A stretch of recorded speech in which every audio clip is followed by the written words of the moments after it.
Well, no, that's the reason I said that, because you don't want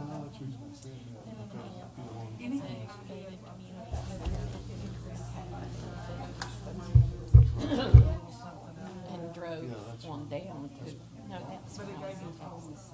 yeah, because I didn't know. No, I That's just- just the Thanks. But she got to experience the big family dinner and all that. Oh, there's trouble. Double trouble, but double trouble. I said there's double trouble. Could be, yeah. Could you take it?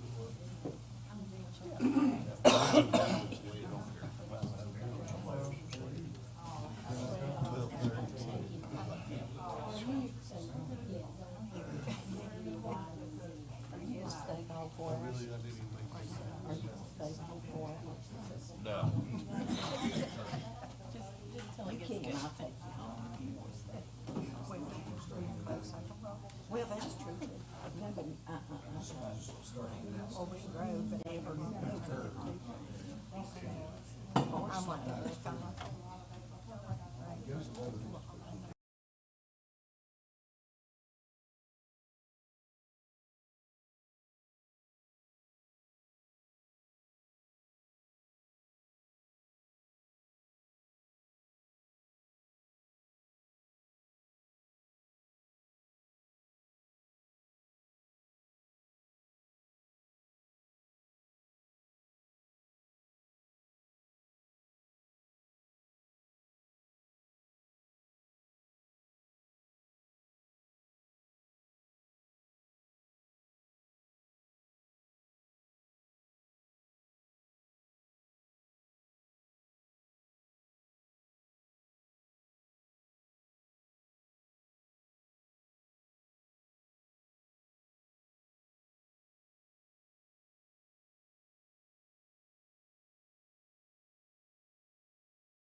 Good morning, everyone. This meeting, this work session of the Richlands Town Council will now come to order. If you would please stand for the invocation.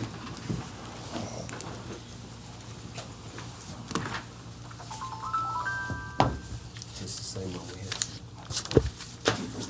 Okay. Is this the same one we have, John? There's a couple changes that we'll discuss later. Okay. Let us pray. Heavenly Father, we thank you for the opportunity to be here on this beautiful morning in spring. And I think tomorrow probably is the day, or tomorrow is the first day of spring. We're grateful for it. And we pray for your blessings on this council in this town, that we may all pursue the things that we have strived for years and years. That's life, liberty, and the pursuit of happiness and freedom all over the world. In your name we pray. Amen. I pledge allegiance To the flag of the United States of America and to the republic for which it stands, one nation, under God, indivisible, with liberty and justice for all. Let us be seated.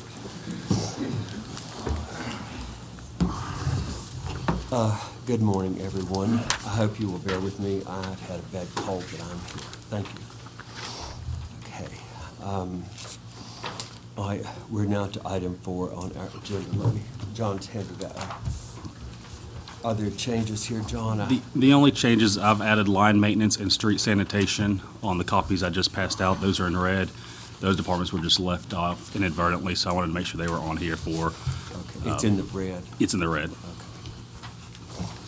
Okay, well, we are now in let me get over to this page. Thank you. Departmental annual updates, 5 to 10 minutes each. We have police, fire, EMS, electric, water, wastewater, line maintenance, street sanitation, parks and recreation, economic development, finance and administration. Then we have departmental update covering the prior year and future challenges for the coming year. And apparently this is going to take about, it's a guess, to 10:15. So John, I'll turn this over to you. All right. I've asked the department heads to be here. As you know, they report to me. I report to you all. But I felt that to give everybody a big picture of kind of where we are financially, what the challenges are we have moving forward, that it would be good to have the people that deal with each department on a daily basis and can really shed some light onto the challenges and the needs that they have coming up. So we'll go through and let each department head or representative from the department speak a little bit on some of the things they have going on, as well as some of their requests that they'll have in the upcoming budget that will be coming to me and Heather, and then we'll be drafting a budget that will be presented to council hopefully in the next week or so. Okay. So we'll start with the police department. Okay. Jerry? You would probably, yeah, you can. I would suggest that, Jerry. Thank you.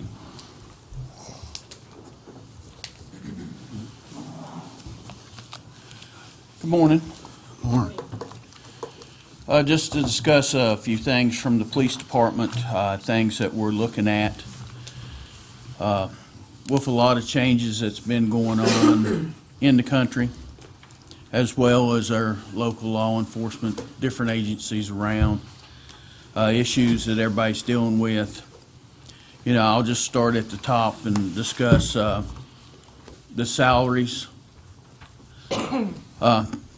We're no longer competitive with other agencies in our area.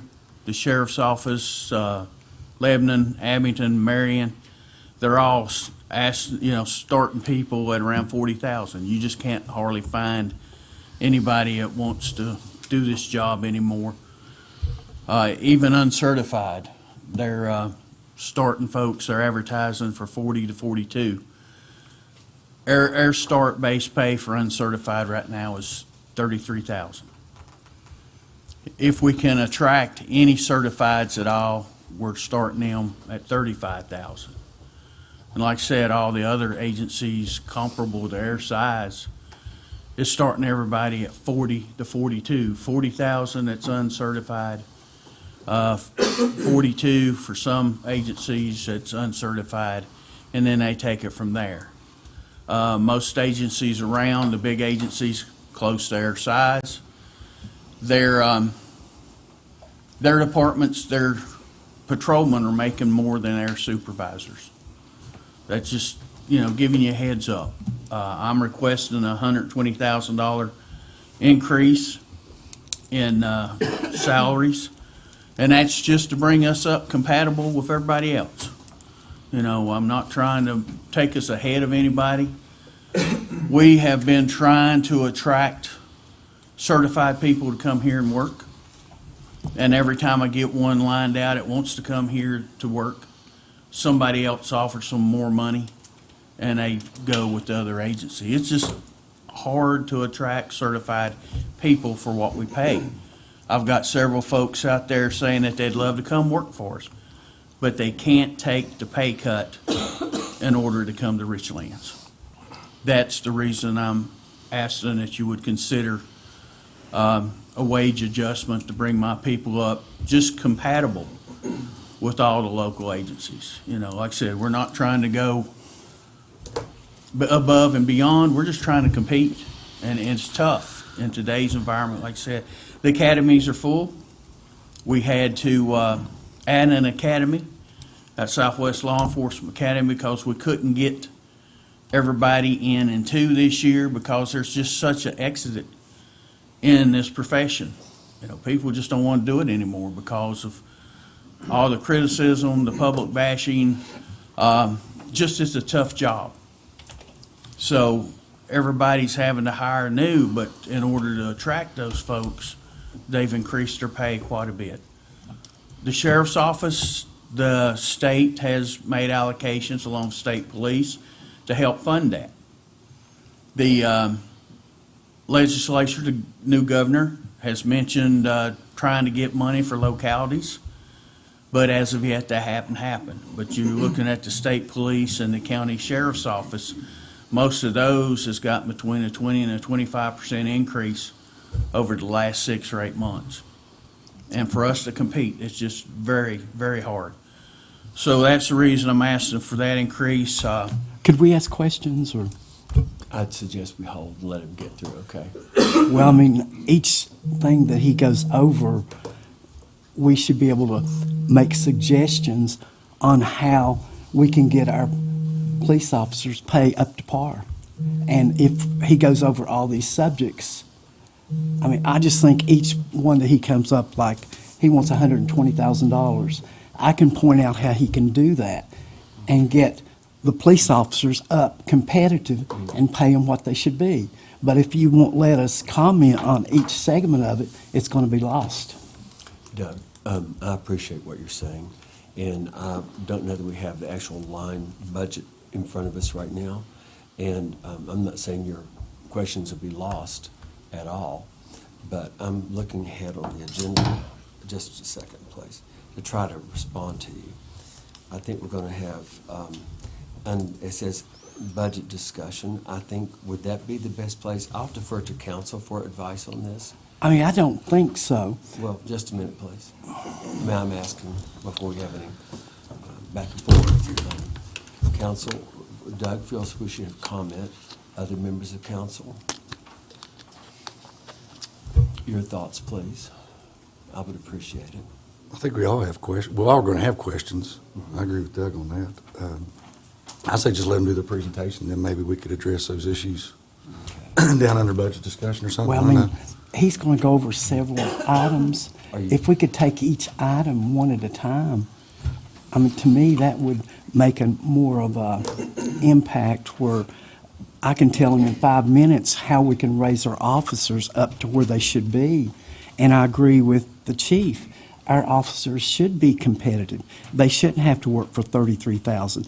They should be competitive with Lebanon and the other towns, but there's a way to do it without destroying our budget. Okay. Well, I think that's a point made, and Well, could I explain how he can do it? I'd rather you not. Thank you. Let's go ahead and hear it, and then we'll go back. Unless council feels otherwise, and I'm welcoming any input. Jeff, are you saying have a discussion following these presentations? Yeah, it's, like I said, I'd just say let them do the presentations, and then maybe we could ask questions or point out some stuff before we get our budget ready on that stuff. If there are any other members of council with input on discussion? Doug, if you can jot down what you'd like to talk about, and then I think that's coming up if I'm understanding it correctly. I can do that, but if we do that without the chief standing up there and without taking each part, it's going to be I don't lost. think he's going to go anywhere. No. We can ask him. No. Okay. Thank you. Go ahead, Jerry. Okay, as far as our regular budget, there's a lot of things that it's in my budget, which I don't have a whole lot of control over, Social Security, town attorneys, life insurance, all of that, which Town Hall takes care of that. My next item that I'm looking to address is printing and binding. I've got a $1,000 budget right now. I'm asking it to be moved up $500. Reason for that is the Virginia uniform summonses, they've changed, what we used in the past, and they just change a line or two, but it forces us to buy new. So we're looking at, having to buy new summonses. The warning tickets, we're doing warning tickets now, basically, so if we don't write a summons, we can track traffic stops. The state has mandated that it's called community policing, which means every stop that we make, we have to track that stop. Every person we come in contact with that we question or interview in any way, we have to track that information. If we stop a suspicious person out here at night or day, whenever, and somebody's suspicious and we just stop them, we have to track that and report it to the state. It's a quarterly report, so we have to have ways and means of trying to track some of this information. So we've instituted warning tickets if we don't write somebody a ticket, just to kind of help us track that, which doesn't completely track it all, but it sure does assist. And like I said, this is new stuff mandated by the state that we're required to do quarterly, and they're pretty anal about it. So we've got to be right on that stuff. So just a small raise just to help us on the printing and binding on that. Going down to the next line item that I am requesting a little raise in, or a raise in the line item. I currently have $17,000 in training. I'm requesting $22,000, a $5,000 increase in training. Academy fees went up. Each agency has to pay per head of folks that we send to train, whether we send them or not each year. Ours jumped $1,250 this year because expenses are going up. Again, I said we had to increase the put in another academy, so they had to increase staff. So those fees has gone up for us. We've got an animal control officer we're mandated by the state to send to training. We haven't done that yet, so we're going to be looking at the expenses involved in that training. With that, we're looking at hiring uncertified people. Like I said, basically, I've tried, and I've had a couple of guys coming in at the last minute. They withdraw because agencies elsewhere has paid them a lot more money to come. So with sending someone to train, you're looking at per diem costs, you're looking at ammunition costs, a week of motel in Morristown, Tennessee for the driving school. So you're looking at probably about a $7,000 cost just to send each individual, that's each individual, to training because of, the cost of sending them there. They're housed down there. Our academy fees cover all the housing and stuff, but you still have to pay for their meals and their ammunition and that week of lodging in Tennessee for driving school. It's just gotten to where ammunition is outrageous, but we're mandated. We have to have it. We have to qualify with it every year. And at the academy, they go through a lot of it during training during that week. So that's the reason I'm asking for an increase on my training budget. Everything else as far as maintenances, motor fuels, still things that we really don't have a lot of control over. I know some of those are going up, and I'm going to rely on John and Heather to figure out, exactly where we're at on the motor fuels and some of those line items. One of the line items is equipment. We have $59,000 in equipment this year.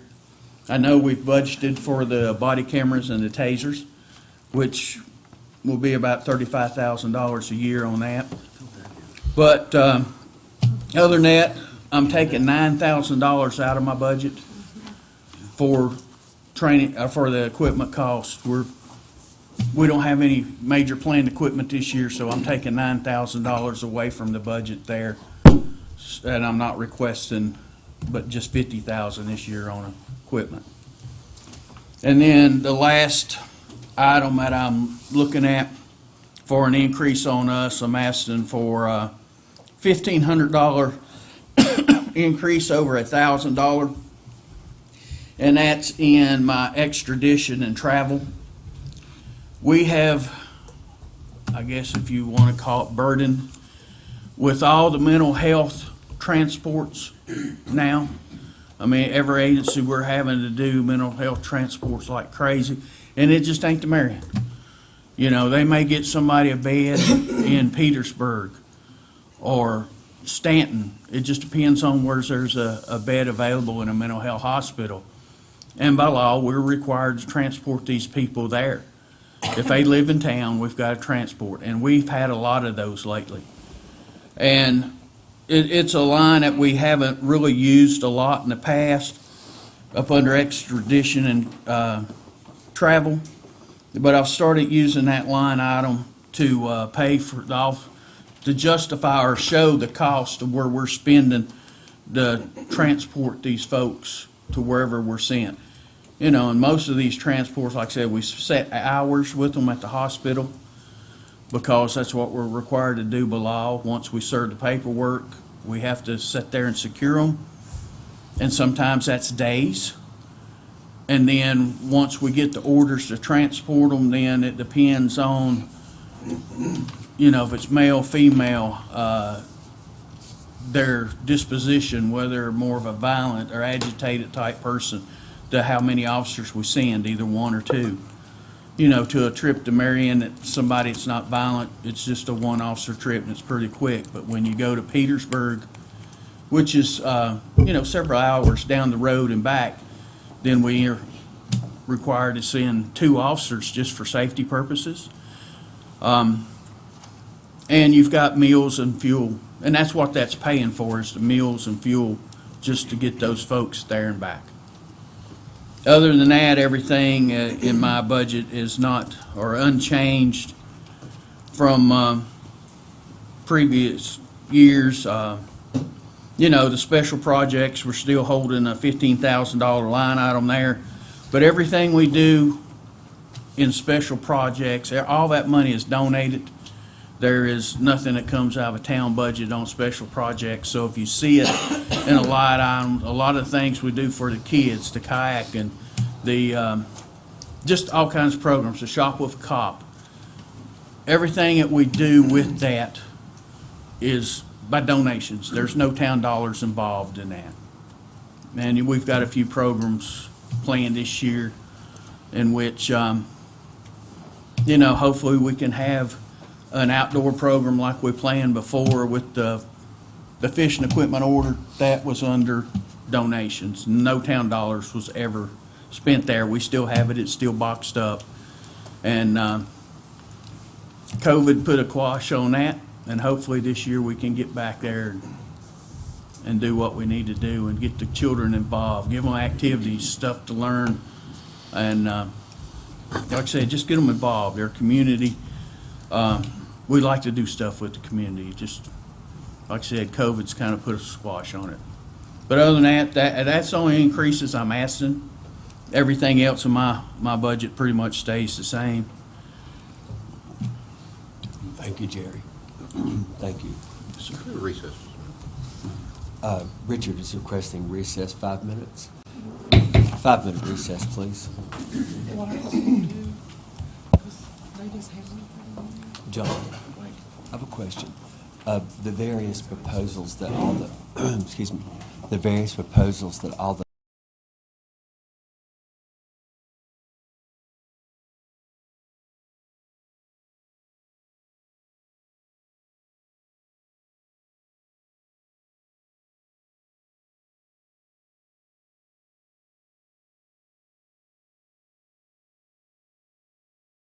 I didn't hear that, Mike.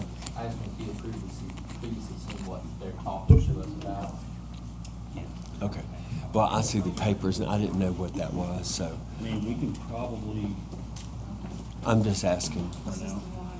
Sometimes it might be easier, it might be, I don't know what that's like, if we could follow it, the request, the various requests.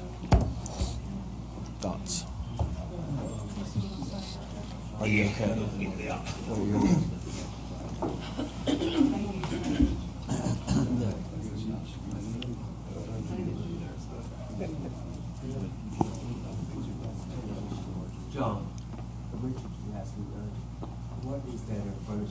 are there suggestions or what is No, that? that's 6 months to actual that we'll talk about. So these proposals are not written down anywhere? I mean, I have, like, handwritten copies. I don't have a, We better go back into official session here before you have this. Let me be appropriate. Thank you. I think Mary Ann's still up to the so we'll wait till they're back and we'll continue and ask them appropriately. Could we get copies of the, I'll find out for you. I don't know. I just don't know. And I apologize, Danny. This is socialism. I'm sharing my truth with everybody. It's the need for it. Sharing, equality. You share with me. can't turn it Yeah, I on? bet you get yours. I think I got yours. Oh, he does? Well, tell him. You can tell him. I'll tell him. Rod, turn your microphone. It's off right now. I know. Well, he said it was Well, off. we're not convened yet. Oh, We're not in official I session. thought you had his. Thank you.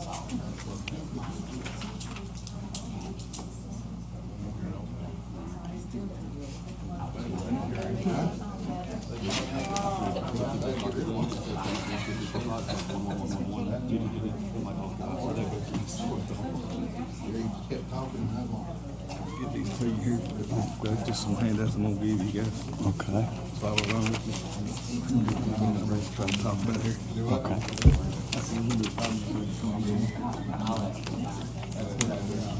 Just basically get some information about some of our stuff, some of our stuff we're hoping to do later. Which one did I get you there? Okay, these three so far. One more somewhere. It's early in the morning. Council is now back in session. Thank you very much. I was asking questions. Okay, I'll just pass them. Yeah. You got one for wages. Sorry about that. Oh, it's all right. Which one up here? This one. I was asking questions about trying to follow it, and Richard had a follow-up question. Richard, would you care to ask it, please? Yeah, we don't, Yeah. I don't know the outline of the way this was, If you don't care, or you can keep that one and just pass this on and let everybody take one. We can't do this. That's a whole set, so, Just pass some down, let them know. I'll just take one, okay? Just take one of each.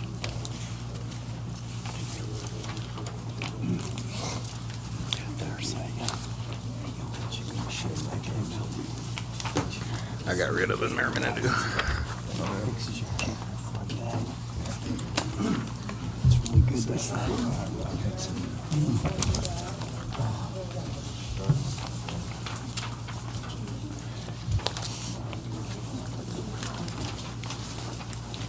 No, here we go.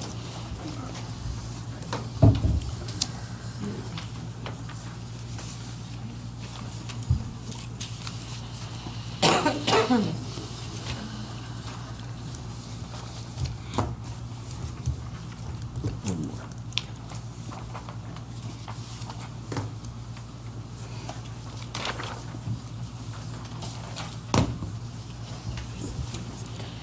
Okay, I'll put you on this on board here. Okay, just a minute, please.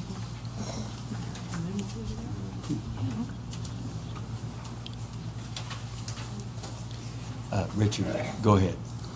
We don't have a, as far as I can tell, a current copy of the budget that we're on now, and the proposed budget for next year hadn't been developed yet, so I wasn't really following along when you start saying it's a $500 increase in that and a $9,000 decrease in that, and I thought this was, the budget retreat was more of along the lines of an update as to where we're at in this year's budget and the challenges facing forward, because it's hard for me to follow along with requests when I don't have anything in front of me. to see the pluses and the minuses of where we are. That's what I was asking, and I don't know. John, your response? I guess this initial part would be for your department heads to kind of tell you what their requests are currently for next year. Some are going to highlight more line by line, some are going to give more of a bigger picture, but just to give you some background. In the later part of the retreat, I have 6 months to actual that'll give you a trend on where we are through this current year, and then, so then you'll have our basis for what our projections are when we do present the full budget to you all with recommendations based on what the department's request, as well as, the other increases that we have or changes. 1 second, John, back up. My head's a little foggy. Okay. It's not you, it's me. Would you mind repeat that? Okay. We're going to have, let me try to, you get it for me, Yeah. please, so I follow. So the first, I guess, half is just the department heads have an opportunity to present to council what their needs are. Some will, not go into detail, some will go into more line by line. I kind of left it up to them to what they feel is important to present to council. So we'll do that, and then the second part, we'll kind of look at, more of what Is that Richard. second part, is that coming today? That would be At- my 6-month budget actual under financial overview, At 10:30? 10:45, yep. Okay. So at that point, we have a 6-month actual, so what we actually spent or brought in to the first 6 months of the year, so we can look at, halfway through the year, where we are on different lines, and then that's what we'll be using for our projections as we work on next year's budget. Okay, so are these proposals such as Jerry's and the other gentlemen who will be, and ladies who will be speaking, are those written down somewhere? Are we just supposed to, I've been trying to take notes. That's what I was after. Are they going to be Well, written down so we can see them? I mean, I didn't anticipate them going through every single little change and having 30 changes and y'all trying to write them down, because that's probably not what I'm going to present to you all. They're going to request, let's say if they request 20% on salaries, I'm probably not going to put 20% in the budget. So I don't want to create any more confusion, and I didn't anticipate y'all wanting. It was more of kind of them giving you some feedback and letting you know what their challenges were. If you want, we can print them out. I just don't know. Print Print a blank one out and you can fill it in as they go. But No, I don't know that would do you any good, would it? So really, it's just for us to hear them out. just informational, yeah. We're just listening. Yeah. Okay, because I know Doug had a question, and I wasn't quite following, and I understand we don't want to question every single solitary thing, or we would be here for the rest of our lives and wouldn't have a budget. I'm being a little facetious, but I get it. I just want to be able to follow as you had planned it. So the plan is right now to make it straight for at least me. We're just going to listen to what everybody has to say and then jot down as best we can Yeah, any to notes? remember something, and then you will take that information, and suppose Jerry wanted $1,000, and you can say, well, Jerry, we need to trim that down, and I think I'm going to suggest that the council put in 800 or whatever. Is that what you mean? Correct. Or I really think you need 1,200 instead of 1,000, just choosing random nebulous examples. Is that where Yep. we're headed? Okay. Are you satisfied with that, Richard, what we're doing? Everybody understand now? I just needed some clarity, and I thank you. Okay, John, let's see, next step is fire. I thought we were going to talk about, after jury finished, that we could make suggestions. I think what we're going to do, Judge, I think we're going to get through all this, every report, and then he's going to listen to these things. He's listened to them already, I'm assuming. Is that correct? And so we're hearing them, and then as the members of council and the mayor and everyone else present, and then he'll go back, and I guess we're going to talk about that at 10:30 or 11. I'm a little confused. I mean, to me, Just let me hear what he's got to say. Just, Doug, it's not putting you down. Just hang tight till I get a response, okay? And that's up to council, how you want to handle questions. Council, what is your pleasure? I mean, to me, may I say something before? Yes, you may. I mean, we're going over each budget and Each department. each department. To me, it would make a bigger impact while it's fresh on everybody's mind that we make suggestions to John and the department head of how we can trim that budget or help that budget right after each one speaks. If you put them all together, it's all jumble and nobody it would make a much better presentation and impact if we could make comments after each department. And I think as council, that's our right. I don't think as mayor, you can make those decisions like that. I'm not. That's why I'm asking for council input. What I am, my own, just Rod Curry's personal view of how to do this, and it's just mine, speaking as myself personally. And if this is the way it's looking, it would be, we have to look at the whole picture. We're just getting a vignette of the whole budget, just a vignette. And then we'll go back and pull out each piece. It's the whole package with all the ribbon and the bow tied up. And we'll undo the bow and pull it apart and look at it, open the package and look at it. I don't know if that makes sense or not, but I'm trying to get it. Would you like to do what now? I think I can provide some clarity. Oh, go ahead. Yeah, so, Doug, what you're asking is a great idea, and I think your intention is great, but it's just premature is all. Like, what someone may bring to you, you may have an awesome idea to change and, you know, be more efficient for what they're asking, but John hasn't approved that yet. So what you do it might be, you know, counterproductive because it may not even be in that budget. So it's just a little, you know, just a little premature. I mean, I think it would hit John more if we made comments on each department. I mean, we've not got a very good track record as council. In 2016, we had $1,600,000 reserve. From 2016, this council has went from $1,600,000 plus till this year we're $500,000 in the hole. So we've blew over $2 million in these sessions, and we keep losing population, but our taxes go up, and as you lose population, you cannot keep adding to the budget without looking at it closely. And the only way you can look at that budget, you have to look at each department closely, not put it all together and under a smoke screen and try to get it all through. Doug, I appreciate what you're saying. Let's go ahead, if council is amenable to this, let's go ahead and hear the fire department. Keith? And can we get copies of the numbers? All I have right now, Ms. Muller, I think all the council has is what is published already. I don't have these either. You're talking about that, John? Keith passed out some stuff. Yeah, these papers. Is that what you're asking? Keith, do you have extras for the audience? I don't have any more. I just had enough. Here, she can have mine. Okay. That's one. Okay. That's his bad. Give these. Okay.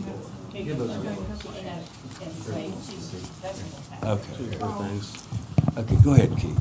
Okay. Just like Jerry, I've got some of the same issues about salaries and wages, but we don't have any full-time personnel. But I'd like to go over with the handout I gave you about the top of it says wages prior to January of '22. And this is a situation that I guess all departments have faced because of minimum wage increases. Up until '22, we were starting people out at $8 an hour. And after completion of a firefighter 1 class of 165 hours, you got a $1 raise up to $9. And so on with the completion of firefighter 2, which is a 45-hour course, you got an extra $1, which bumped you into the $10 bracket.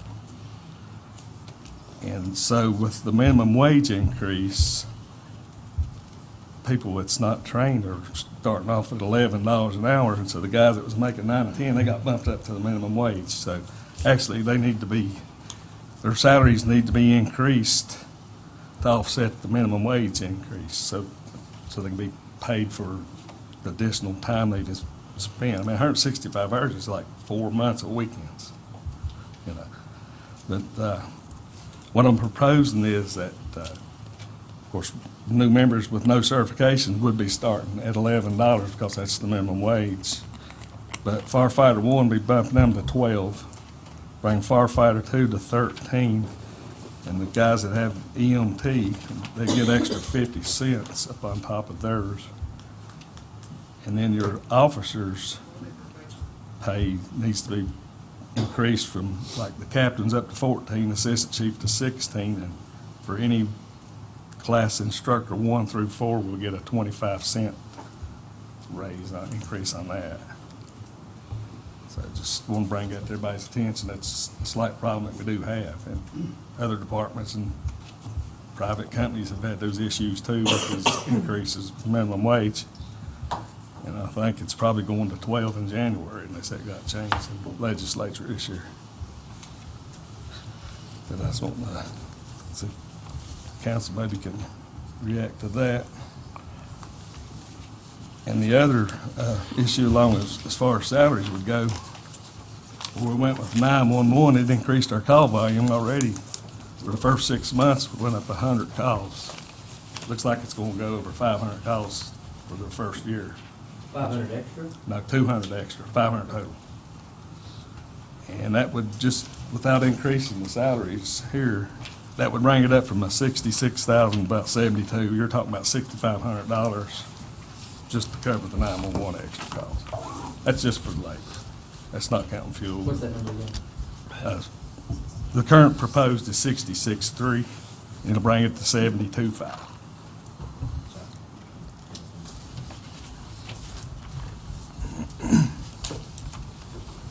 Okay. The next one will be like under capital improvements.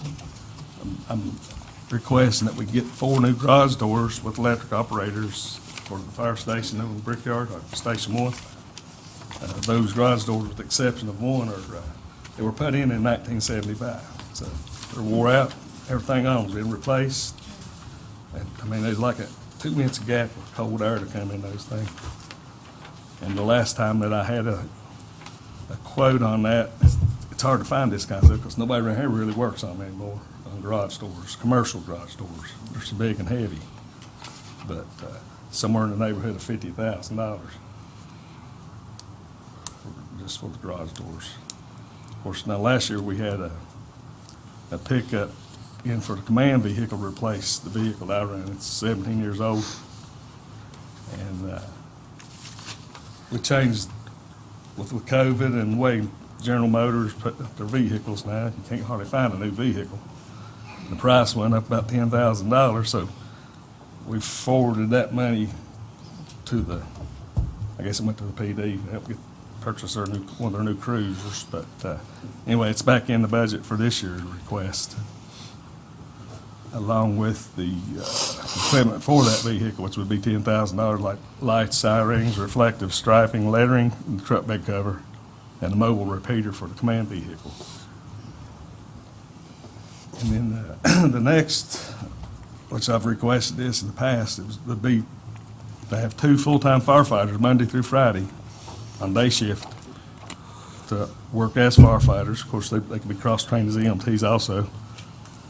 But the reason behind this is of our department, there's only one man that's available from 6 o'clock in the morning till 4 o'clock in the evening. Everybody else, we all work everywhere. I've got people that work out of town through the week.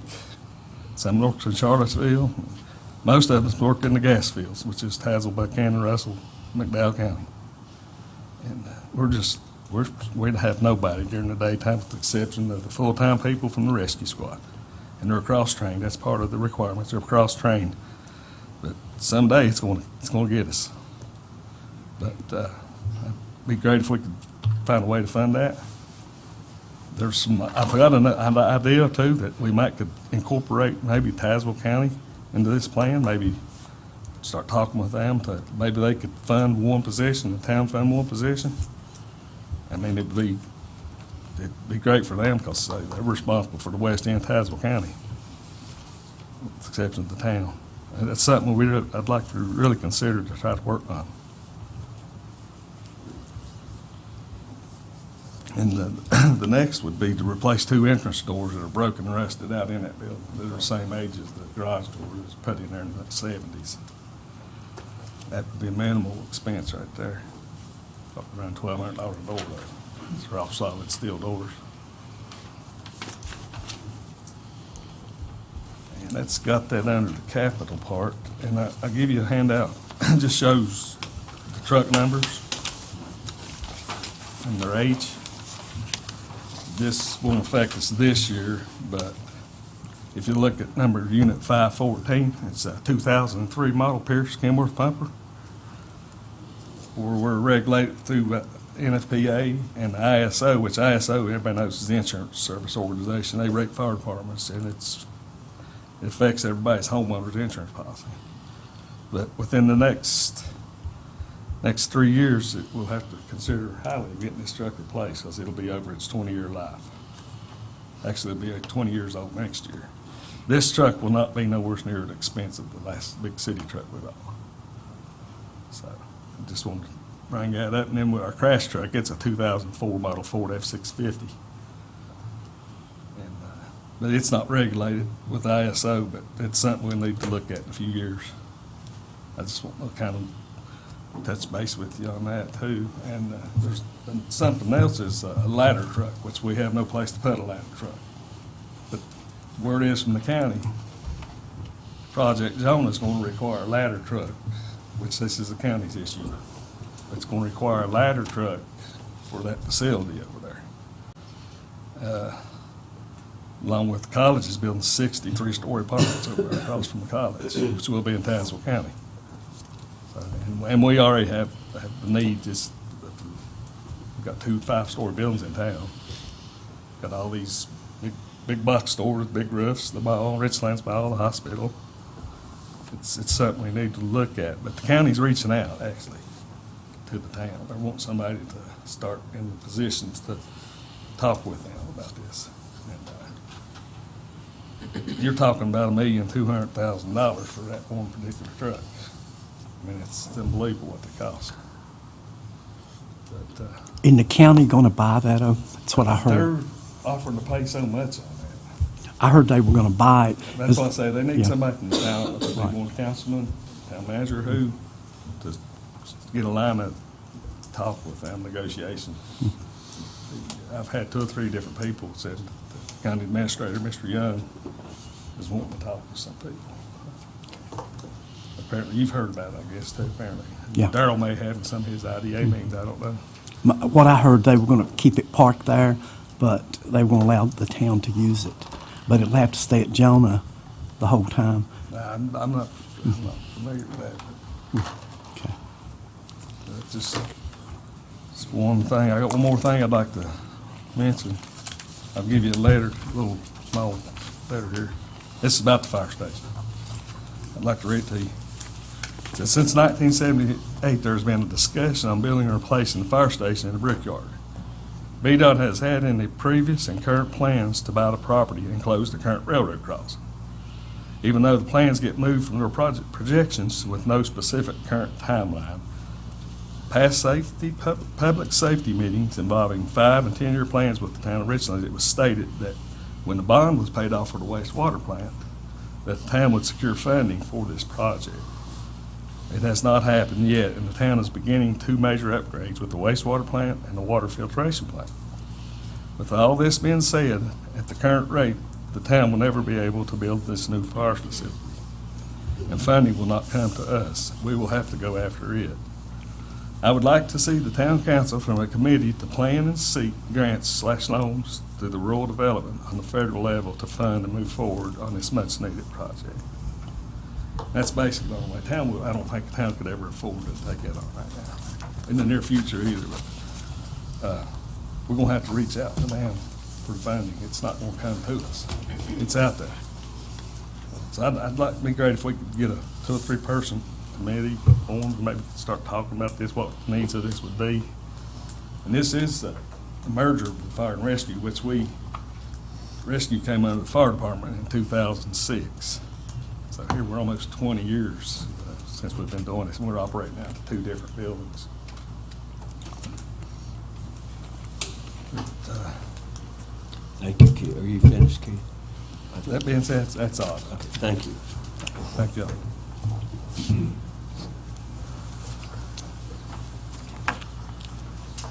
Next, EMS.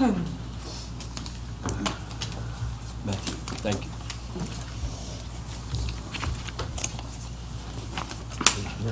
Appreciate you.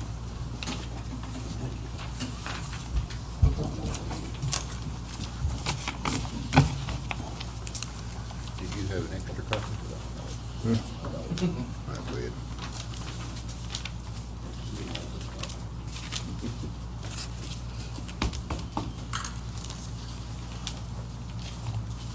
So good morning, and I've got a few things I've passed out there that I just want to talk about. For the EMS side, a couple increases, and I've kindly noted it there with notes at the bottom of why those increases.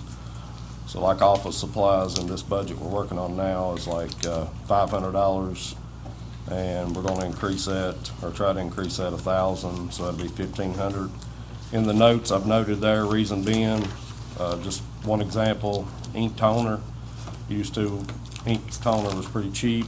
Now it's like $210 for a 2-pack. Of course, it's the big toner, so that's just one example of the increase for that line item.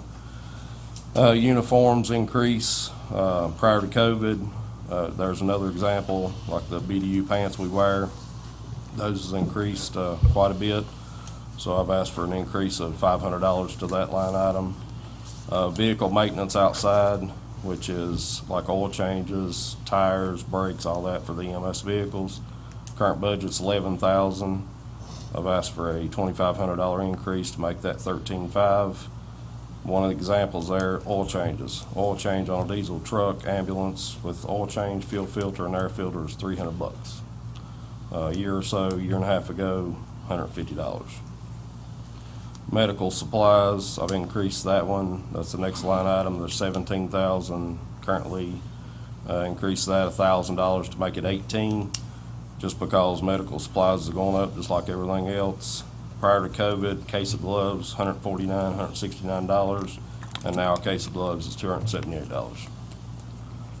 Building maintenance, I've done quite a bit of repairs at the station, at the EMS rescue station here on 3rd Street this past year.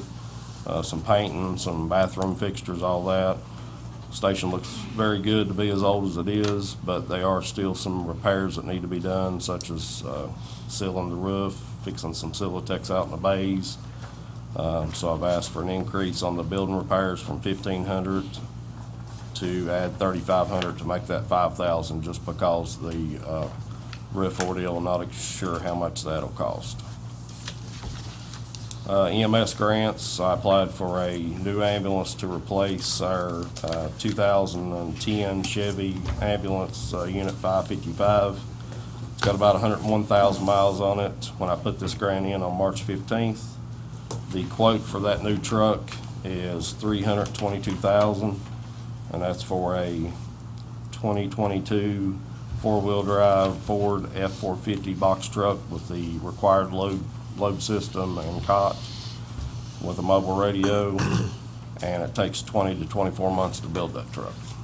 So we should know on the EMS grant July 1st if we get awarded it, and it's an 80-20 grant, and the county's offered up to pay up to $55,000 match that was put in the EMS contract. So basically the town would split 20% and the county would pay the other half of the 20%.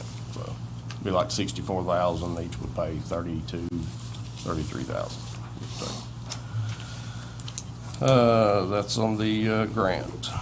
On EMS calls, that second page stapled together there with EMS calls, call volume increase. 911 started dispatching us in June of 2021, and call volume was 269 calls in June of 2021. And then each month thereafter, you can see it increased. July 249, August 277. That was probably the biggest one, was August, 277 EMS calls. That's only EMS, nothing to do with fire. This past January, it was 271 calls. Some of that's due to COVID.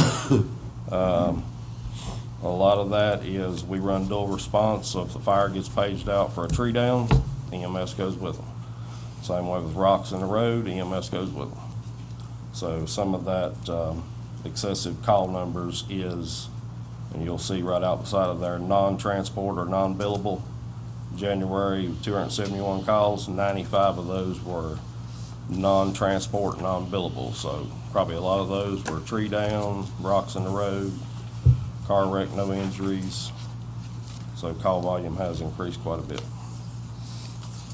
Another big capital expense we'll be looking at within the next 2 years as far as the EMS side is the firefighting turnout gear for those 8 that I have on my side that's cross-trained. And due to the gear that we have now is coming up to expire in 2 years, and you're looking at about $4,000 a set. So that's $32,000 that we'll be looking at by like mid-2024, 25.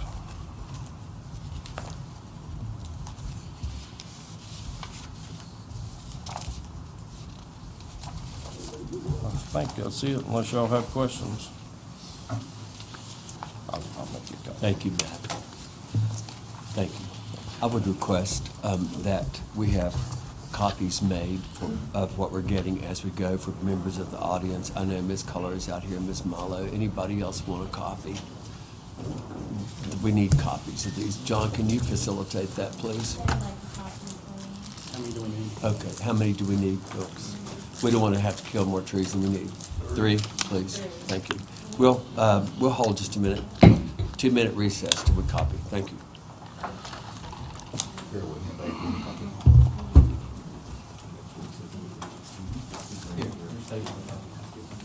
Mary Ann. He's going to keep that.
So I did a pretty decent job.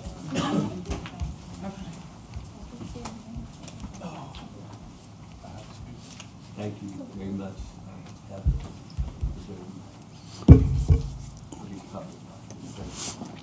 Council's back in session. We're now moving on to electric.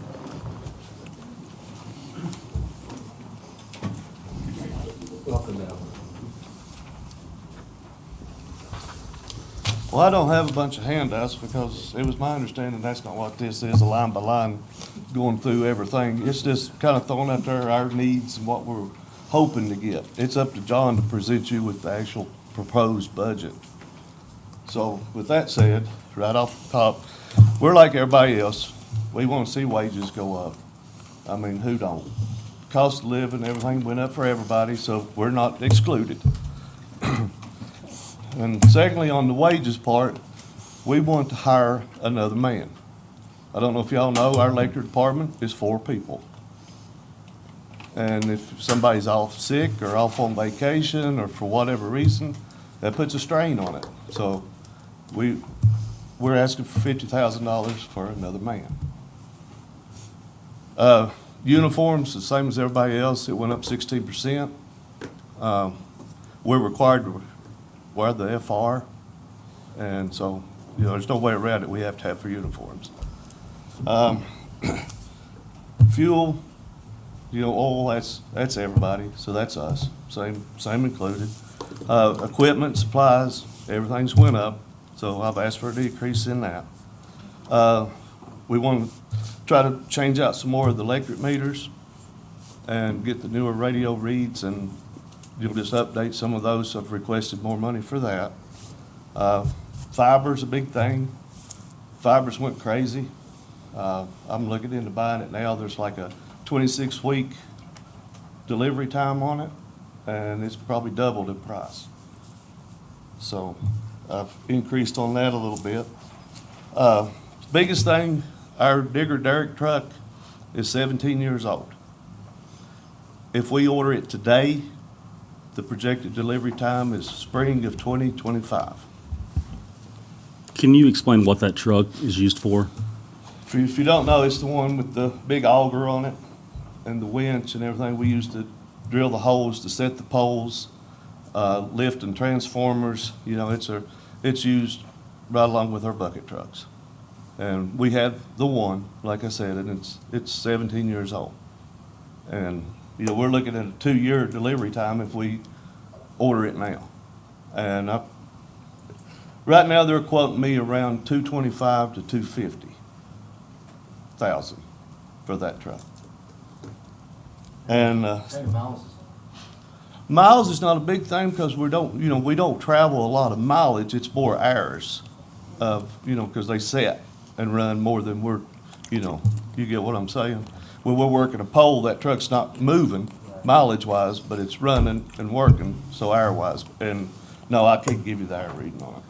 I mean, I could look on it and get it for you.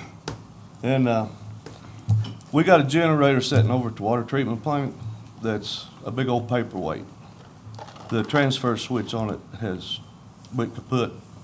And to get that thing operational, and if you don't know, it's the backup our water treatment plant.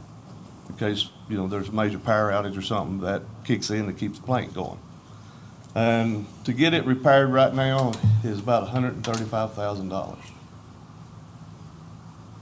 And of course, you know, I've mentioned it now because it deals with the electric, and of course, Brad, I'm sure will mention it because, of course, it is the backup for that water treatment plant. And he can tell you more on, you know, what we're committed to on supplying water. And it would be a major thing to lose power, you know, completely. But I mean, you know, anything can happen.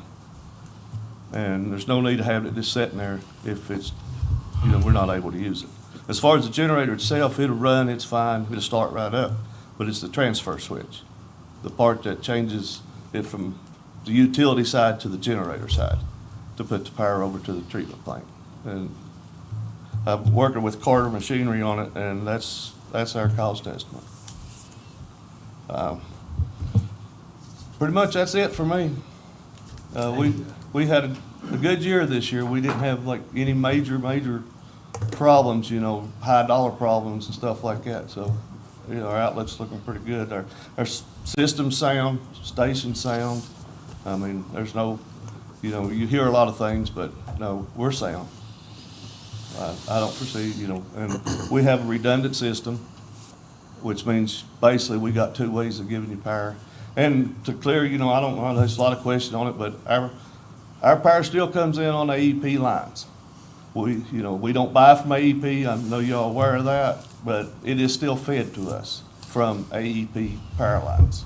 So if they have a problem somewhere, we have no control over it, which they were redundant to us, and, you know, it takes, here a while back, we had that one that evening, and I think we were out 50 minutes.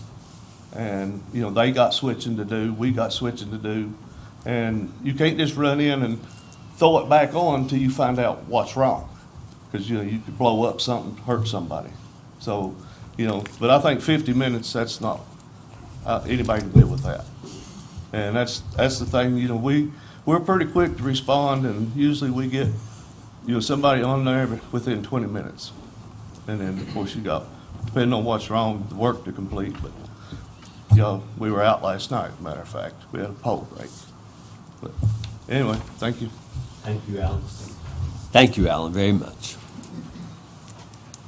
Okay, next, let's see, water. Water, please. Good morning. Good morning. Okay, so the biggest thing for us this year will be a 45% increase in our treatment chemicals. All of our chemicals have went up. We've seen increases of 20% up to 120% in all of our chemicals right now. 45% would take our budget line item from $90,000 to $130,000 for treatment chemicals. We're also requesting a 25% increase in our testing chemicals that we use to test the water quality in the lab. That will be a 25% increase from $6,000 to $7,500. We are also requesting a new water treatment plant operator for when Project Jonah hits. We will be the biggest supplier of water for them, and that's most likely will add 4 to 6 hours to our workday. And another operator would give us enough overlap to cover running our hourly, daily tests, samples in the distribution system, conduct maintenance at the water plant, all of our water storage tanks. We're also requesting a 5% wage increase to keep us competitive with other local municipalities. And to touch on what Alan was talking about with the generator, you know, we are a regional water treatment plant. We do sell to Tazewell County, Cedar Bluff, and beyond. And if we lose power for any length of time, we could be in bad shape, and so could a lot of other people. So that is very important that we get that up and running for backup. We're also requesting a new work truck for the water treatment plant. Ours is 10 years old. We're getting close to 100,000 miles on it. We're starting to have mechanical issues with that. And then also wanted to talk about, that's pretty much all the increases. But we want to talk about the water treatment plant upgrade that we're looking at, we're in the process of doing. Our plant is 30 years old.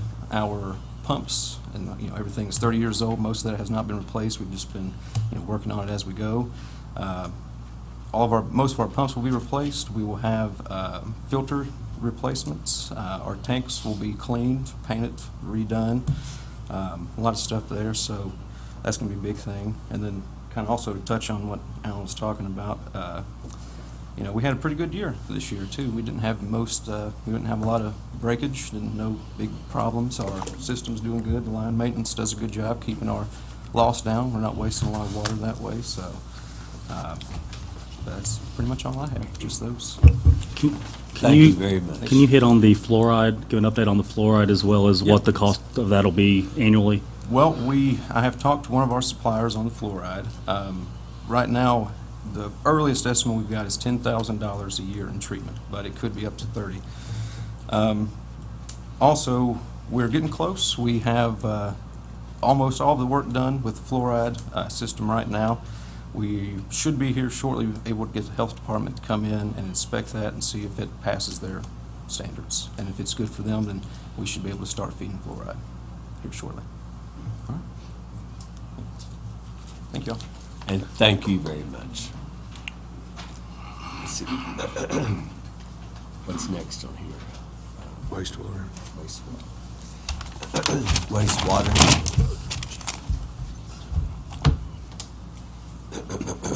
Excuse me. Good morning, all of you all. Good morning. Good morning. I don't have a lot today or any handouts to give out because I didn't understand it to be this way today. But anyway, I'm like everyone else here, you know, cost of living has went up for every one of us, and they're projecting it's 8%, but I think the real number's close to like 17% right now. But anyway, that giving, we're going to ask for increases, you know, for our guys. Our problem is we're not as competitive with everyone around us as far as salaries goes. And if you bring someone in as a trainee, it takes a minimum of 2 years to get them certified through DPOR. That's providing they can pass their test every time and on time. And that don't always happen. The pass rate now, our exams are like 17%. It's still not gone any higher, so there's not a lot of people even wanting to come into the airfield to treat wastewater. But outside of that, there's other increases that we've asked for, like parts and training expenses and all that. That's went up. Now it takes like $130 for like 6 CPEs. Our guys have got to have 20 of those every 2 years just to renew. So everything's going up. It costs more now to get your CPEs than it does to renew your license. And that's kind of sad, but I guess we'll be asking for a little more on our electricity because it's going up. So I gather APCO, AEP is getting ready to go up on the rates again. I think they've been approved for that. Right now, we're just shooting in the dark. Hyperinflation's coming, so how do you prepare for that? I have no idea. If anyone else does, you know, please help me. I just don't know what else to say. I can tell you this. I've added into my capital again this year $55,000. The reason I did that is in the upgrades when we went through this, we looked at making gears, rebuilding our boxes on our aeration on our aeration basis. There's 9 of those. We went out on our own. If we had the engineers to do this and a contractor to do it, we were looking at another $1 million. But we can come in and do those and redo those transmissions alone for like $60,000 total. We've already did one of them. Over the next 5 years, we're going to have a tandem truck, and we're like everybody else. There's wait times on those. You're looking at probably $30,000 right now. We're going to need a new farm tractor, a 6500 series. What we got, we're looking probably $100K on it.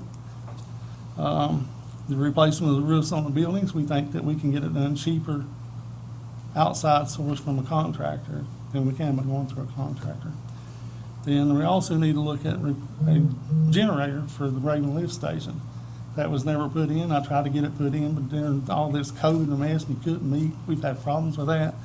But we're looking at a generator at Raven, we're looking probably about $110,000 over the next 5 years.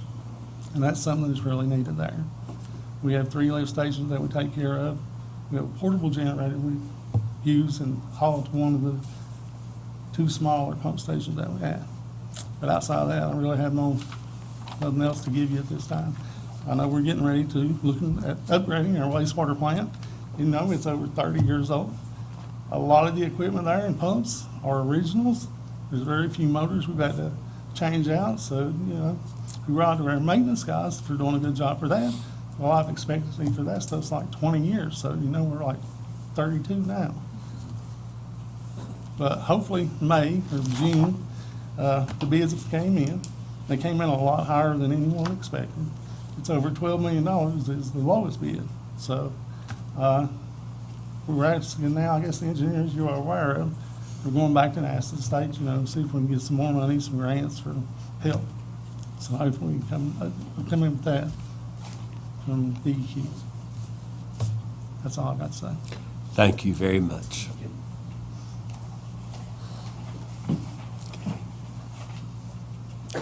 think next we have line maintenance. Is that correct, John?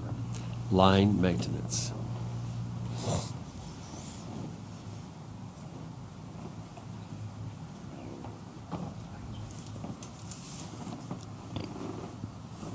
Good morning. Morning. How we doing today? As just like everybody else, I am requesting some raises into the salary. But for one thing, I'm requesting is to rehire the man that, or a person, however it works out, that was not filled when I moved up into the supervisor role. That was taken completely out in the past budgets. But we really do need the person back because we've got a lot going on. We've got the SSES study going on right now, which takes a lot of time. When the plant upgrades come along, some of the water stuff and the sewer stuff is actually in the field too. So I'll have to be watching over this stuff when the lines are changed and different things like that. Plus, we've got quite a bit of work as usual to do. We never get caught up. We got plenty of stuff to do all the time. Really, the only thing I'm going to be asking for an increase in would be the salaries. Equipment, just a small increase on that. We're going to have to replace our line locator. Not only does my department take care of water and sewer lines, Miss Utility, I don't know if many of you are aware of what it is. It's 811. When the fax comes in, we're the ones that take care of that, including with the water and sewer and the electrical. So that piece of equipment is really vital to making sure that nothing, happens. Anybody gets killed digging into a line that we miss. We have that responsibility on us on a daily basis. I think we did 195 this past year of marking. So we have a lot of responsibility. People don't even know. Nobody really knows we're even there until something happens and they're like, oh my God, what do we do? Our sewer's backed up, we got water shooting, and that's when we show up. On the capital end, we're looking pretty good in my department. I have put in for a new tool truck, and the reason I requested it, our truck is still good, but we talked in years past, not myself in general, but the other at that time, we were going to purchase a new tool truck and transfer ours over to the street department to try to help everybody out, because in the next couple of years we'll have to get one ourselves, but this would help them and us tremendously both on the other ends. But on the 5-year plan, I was looking, within 5 to 10 year plan, we'll have to look into getting a jetter truck. We've got one now. It's getting pretty old in the pumps, and it's hard to get parts for it, really. It's still a good piece of equipment. I figure it'll last another 5 to 10 years, but we'll have to, we need to be looking forward in all this too. That's about all I really have on mine. But I did put in for that new man and for an increase for my guys, because some of my guys are not making anything, and for what we put up with, and people just don't know, which I know some of you do know what we put up with. It's not fun getting in a hole and working in crap. Excuse me, I don't know how else to put it. And there's not many people that will do it. And and then you've got water breaks at 2 o'clock in the morning and it's 15 degrees out there. Well, guess who's there? We are. And people don't see that. But my guys do need, they do need some support, because, they bust their tail. We just don't ever say nothing. Nobody ever sees us. We just do our job and go. Because what else are you going to do? But anyhow, thank you. Thank you very much.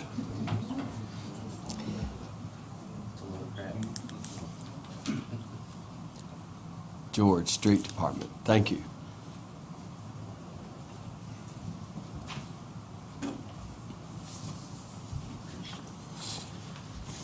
Good morning, everyone. We'll start with sanitation. Echo the same concerns as most have already covered.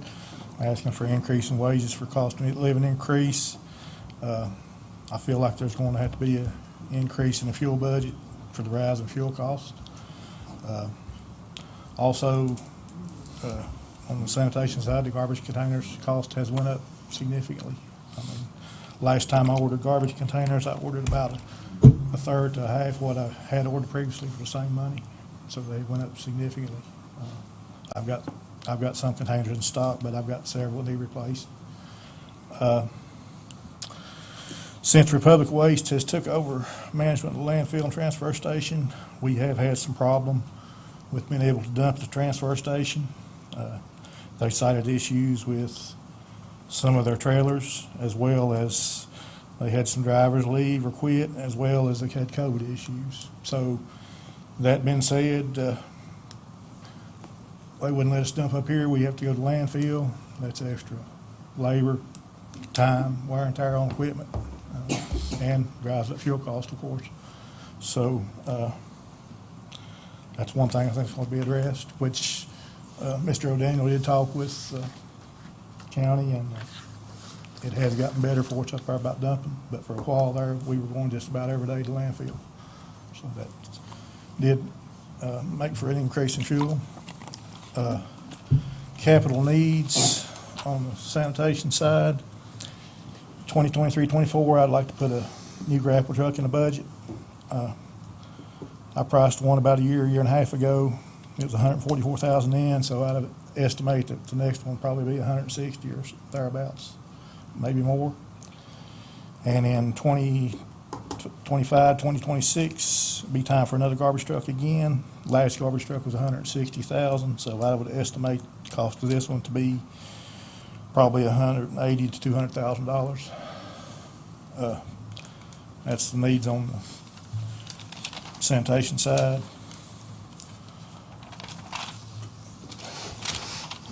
On the street side, echo the same thing. Have put an increase in budget for cost of living increase, and as well as fuel, rising fuel cost. Got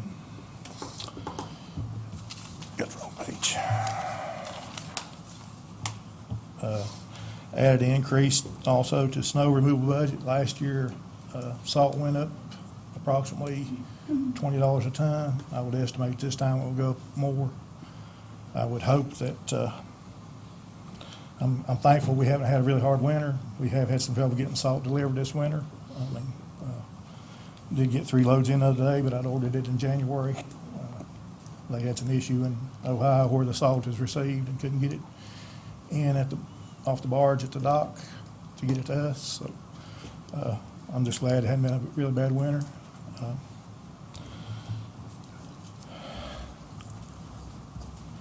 On the capital side, on the street,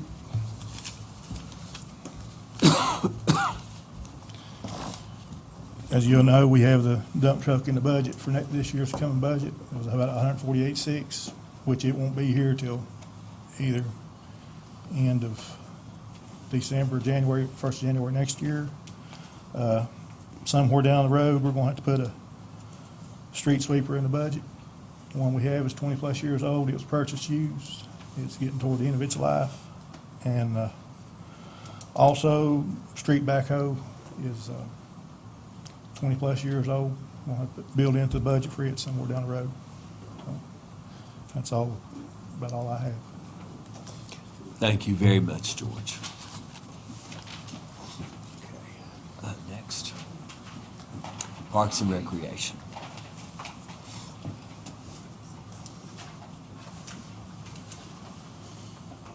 Good morning. Good morning. Okay, so I'm gonna start with everyone else at salaries and budget since it's at the top. For me, I'm just asking for some help. I would like to add the assistant rec director back into our budget. It was there prior to me taking this position, and we desperately need help at the rec park. Right now, we have 1 full-time, myself, and 2 part-time ladies, and that is it.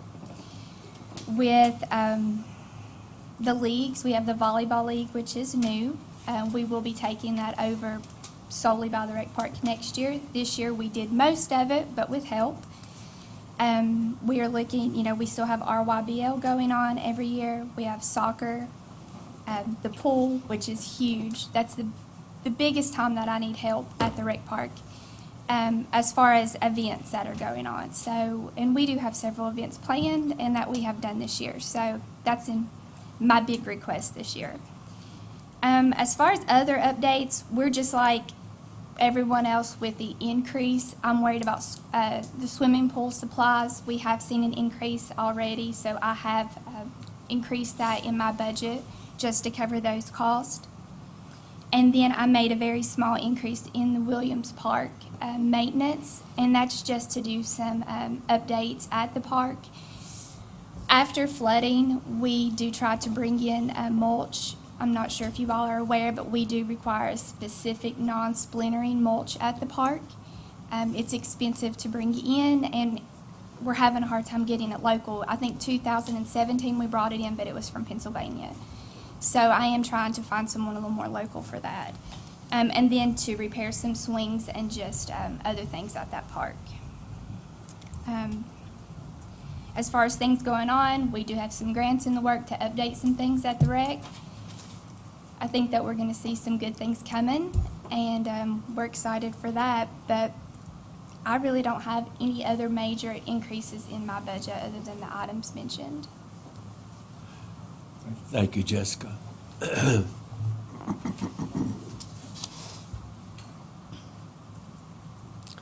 Next, economic development.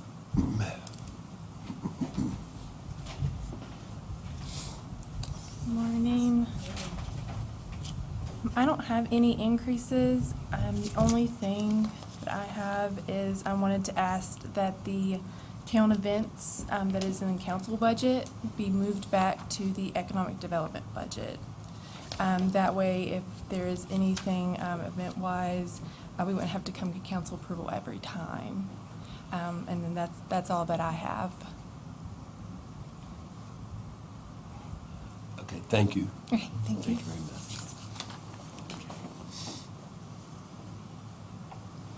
Next, we have finance and administration. Heather? Good morning, everyone. So I do have a couple of things, of course, like everyone else. I do have the wages. I will say that somewhere in the midst of the hiring of Mr. O'Daniel and Tim Taylor last year, the difference between their wages kind of got moved down to the finance office. So we were already short, and the only way that we're going to show up positive in that part this year is because we've went 8 months without hiring somebody in the department to fill a position. So we were already short $25,000 to $30,000 in that department. So I will be asking for an increase in that department. The other thing would be a decrease. I've already, looked at the health insurance, and since we did fill that position based on the current employees we have, we would have like a $5,000 decrease there. The other thing that we have that I have is for dues and memberships. I am going to ask for a slight increase there because everything is just in general going up. And most of that stuff are things that we have to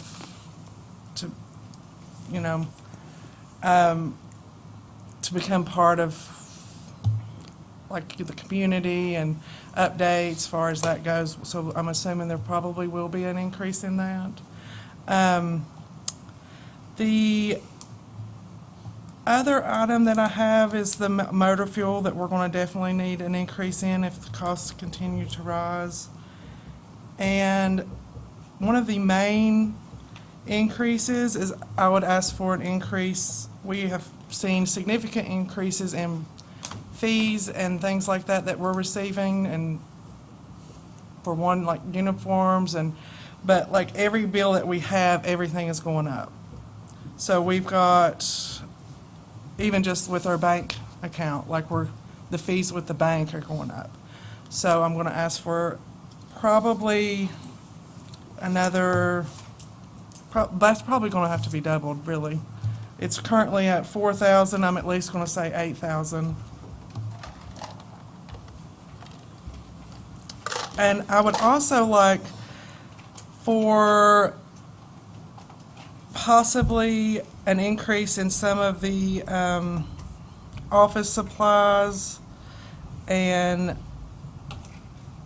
basically the equipment maintenance. We don't really have any new equipment that we need. We just need some, maybe new supplies for, or add-ons to our current processing and things that we do, stuff like that. Like we've had, well, we're trying to have a better way of processing some of the checks and things like that. So if we can do that, then I think it will eliminate some of the, and offset some of those bank fees, because they're charging us per check currently. But all in all, they're not, that was the only significant one, is the fees that we're getting from other places is almost doubled in every aspect. And everything else, it would be staying the same. Any questions? Thank you. Thank you very much, Heather. Okay. John, next, I'm looking here, it says, departmental update covering the prior year on future challenges for the coming year. That was just a description. That was just a description of what we just yep. done. Okay. So it says on our agenda 10:15 a.m., and according to that clock, we are at what? 9:35 roughly. We're ahead of schedule. Would you like to keep moving, Council? I suggest we do. Let's go. All right, so we are at, we're at the 10:30 slot. Financial overview, John and Heather. John and Heather. I didn't call.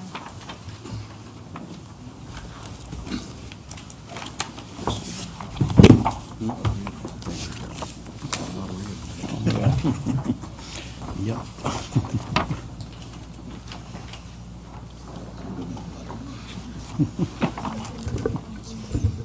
If we have extra. Stay still buying. Stay still buying.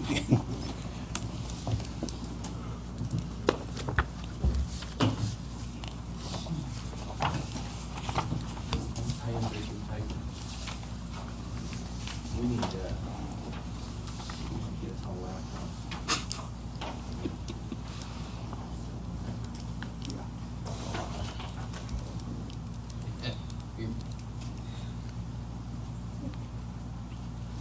All right, this is the 6 months to actual. So for the current budget year, essentially you can see where we were halfway through the year. John, just a minute, please. Okay, go ahead. So, I figure I'd give you some time to kind of look through it, but also take it home if you have any questions. There are a couple places where maybe something wasn't put to the right line, it needs to be moved, so we're going through and trying to readdressing those, so when we get to actually look in our budget, we can get more accurate trending for what our recommendation would be. I will highlight on the first page under revenue, line 103701 411 450, personal property tax. That's a new tax, as you know, so we're kind of monitoring it to see how we are doing on collections. Through 6 months, we were at 65% of collections for the year, so that's trending pretty good. I would have to get you an update number on where we are as of today, but that's where we were at 6 months. And then below that, the cigarette tax was collected at 47% through 6 months. I would anticipate that some of that is because there were the old cigarette stamps that were still out there and had been paid for.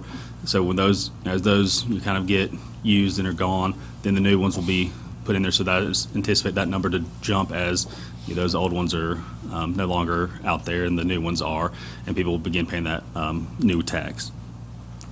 Then at the bottom under 4010 council, I will highlight the town attorney.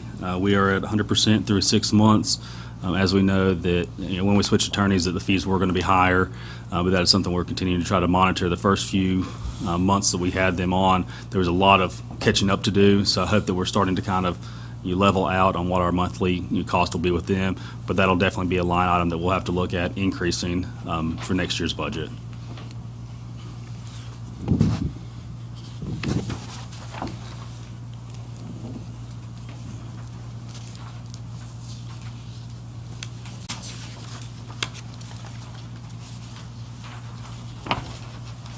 And then I don't think there was anything else on the rest of those that really jumped out that I wanted to highlight. If any of you see anything or have any questions, you definitely, ask them now or, reach out. And Heather and I can try to, explain if there's anything that just looks out of the ordinary.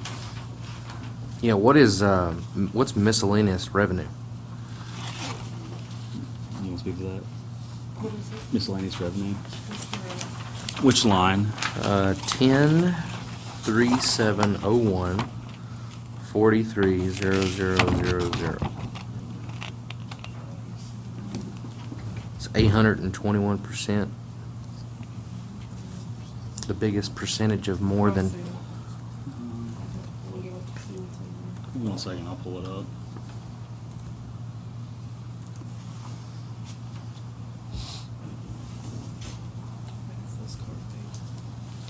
What?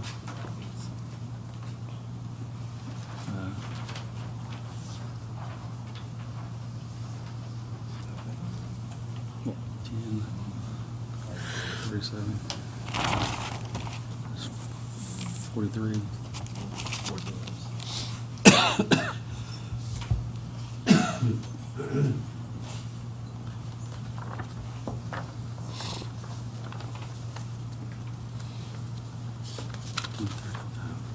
Go to 2021.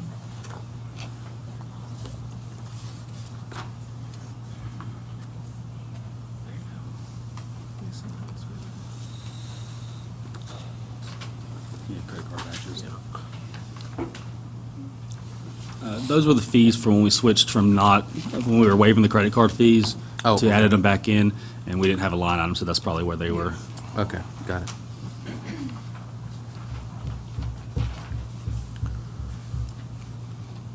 We're going through this one page at a time? Is that what we're doing? I highlighted everything in this handout that I wanted to make note of, but, I'll kind of give council some time if you want to look through it and see if anything pops out or you any questions. And this is just general fund, so it's your police, fire, water, no water, no electric, no sewer. We'll get to those in the next handout. Your finance office, it went from 149 to 319? What line number are you looking at? 4040, line 1. Which page are you on, Doug? Number Second 2. page. Second page. Talking about salaries and wages? Yeah, it's only 6 months through the year. Oh, that's your 6 months. Yeah, so we were trending at 44%.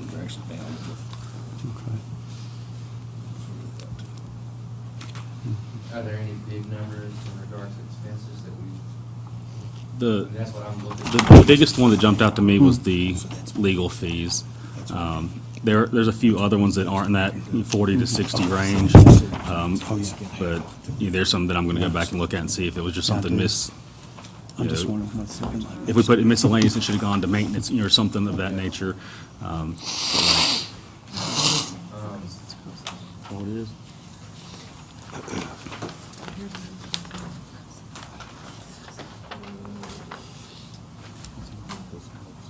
This might be, I don't know if you can answer Oh, this. yeah, that's, This might be for rescue.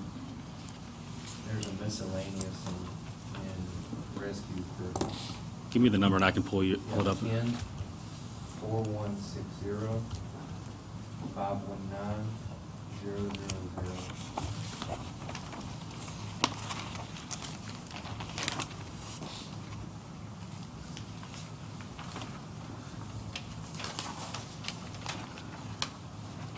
Looks like some COVID face masks. Okay.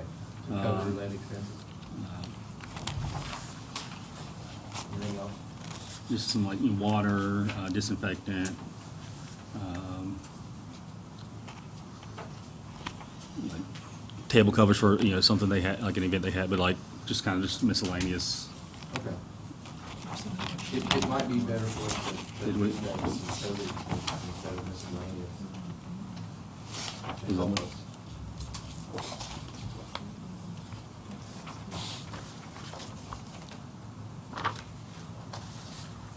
I don't think we have a COVID line item, and so that the miscellaneous was the best place for us to put it.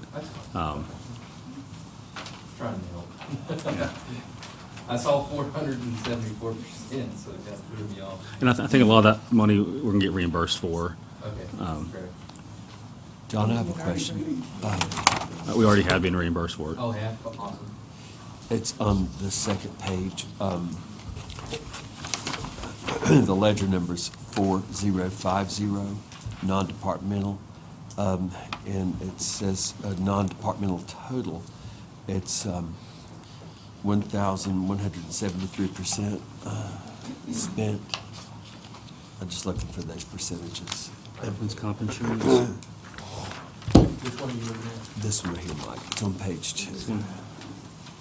Non-departmental. What's that?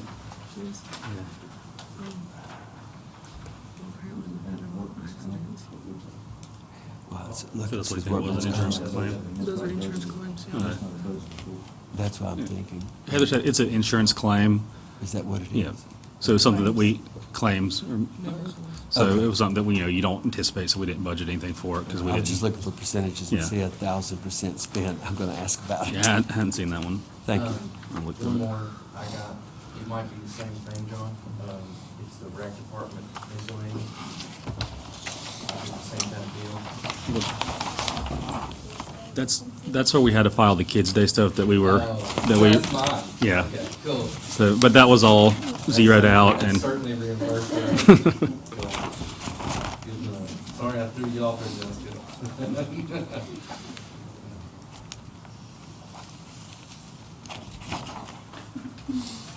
Perfect. I've got a question. I like this, John. This is nice. Richard has a question. Richard. It really should be $100 per person. They're getting. Oh, no, I'm talking about that one. The one that's, that's where they're out of balance. Paying budget of like $50. I mean, it costs $1,600 per person per year. Okay. Do you have a question? Yeah, I did. Okay. Is it fair to say that on the last page, we haven't purchased any capital? And it's the intent not to purchase any capital. If we don't purchase any of this capital, it's a total of $373,000. Is that correct? Where are you, Richard? Last page. You know how much total money we have for capital, just in capital, or? Well, I was looking at the approved portion, was $373,000, including the 140, 155. So if we don't purchase any capital through the remainder of the year, is it fair to say that that'll offset the $250,000 in the general fund?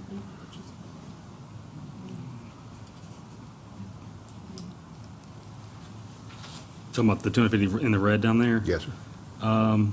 I think so. I think some of that capital's been ordered, it just hasn't, we haven't paid for it yet. So what portion of that? I'd have to circle back and. get I'm you I'm just an trying to, answer. 'Cause I think we have about $300,000 in capital for things that we've ordered, we just haven't gotten them in yet. Like, we've ordered a truck, I think 2 trucks, and we're waiting for them to come in, and then when we get them, then you hit the line item when we pay for it. will it be during this budget year? Yeah, it should be.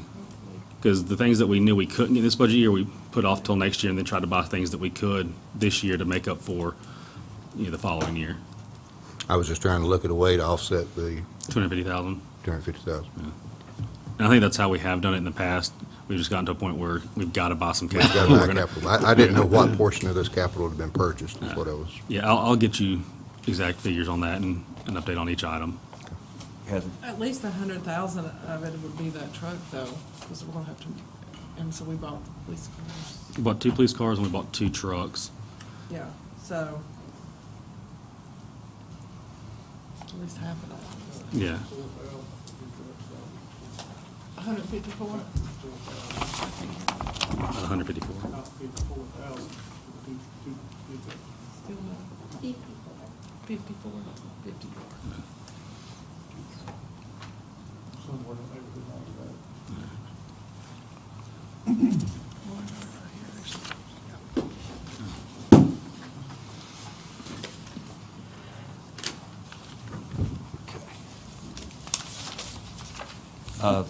John, where would you like to go from here? If everybody's good, we'll go to the next.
These are nice, John.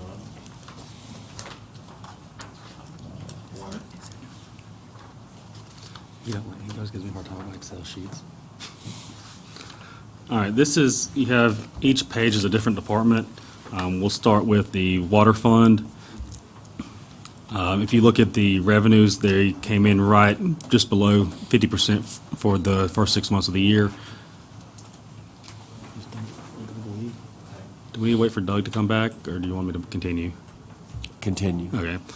So, when you get down the bottom, we are $30,000 short right now. If you go through our expenses, we really only had two that you jump out to me, and it's the equipment maintenance.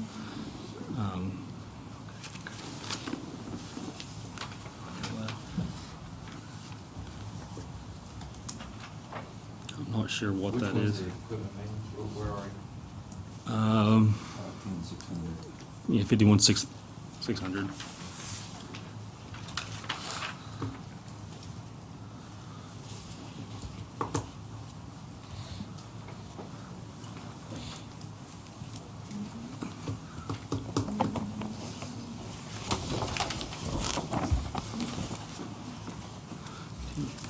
What that one is?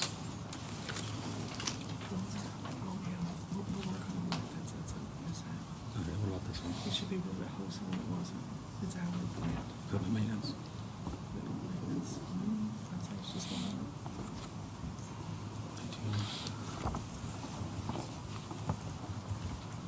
This one's wrong. Okay.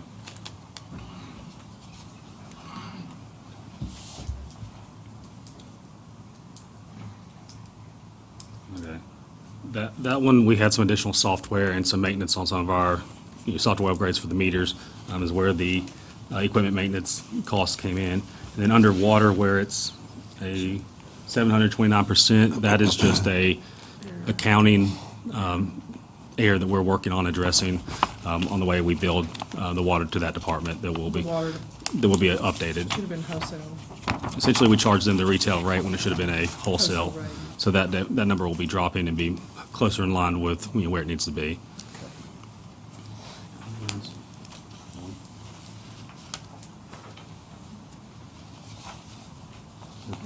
Chloride?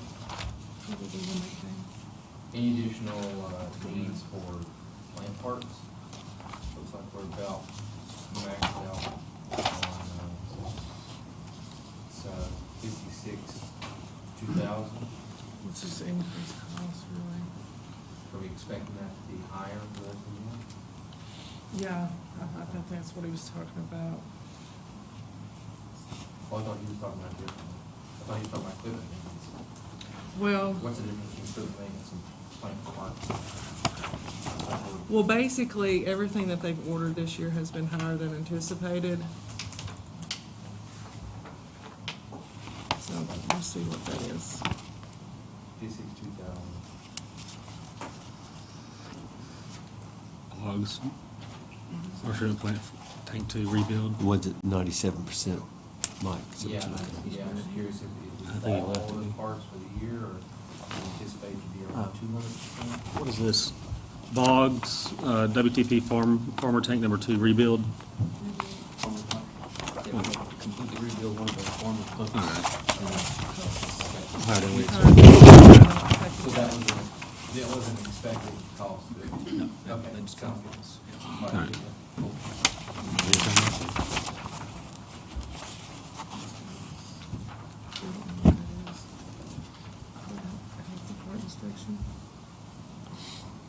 What's the last number?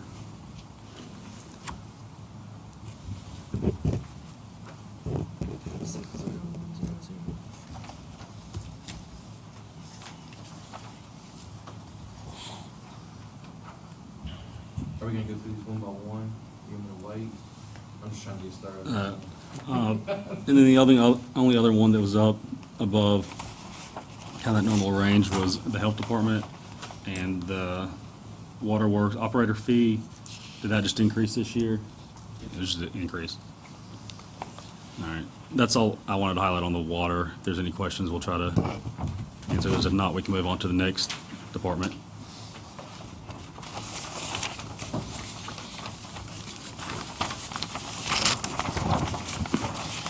Where'd it go? There we go.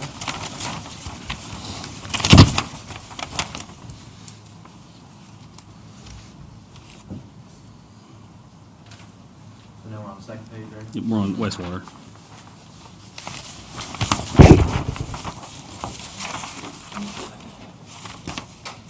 So the revenue, this is where we're showing selling.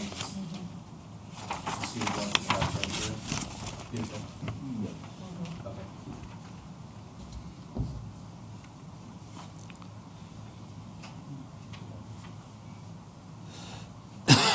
The sewer line, is that the clerical as well?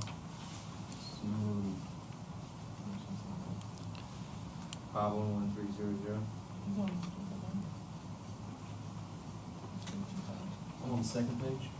The second page, not wastewater, 3701. Mine are 30. Yeah. What was the number again? 30, 4380, 511, 300. Sewer. Or if you look at the. It's 464.98.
Are we looking at the one Mike is questioning? Yeah. Okay. We'll look into it, but I would guess it has to do with that wholesale rate. Yeah.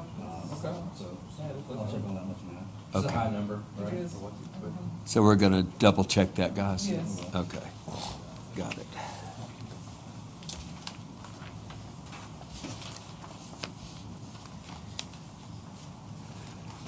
Mike, any more questions on wastewater?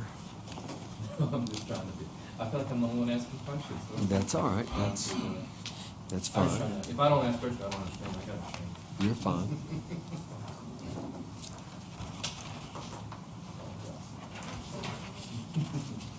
No need to apologize.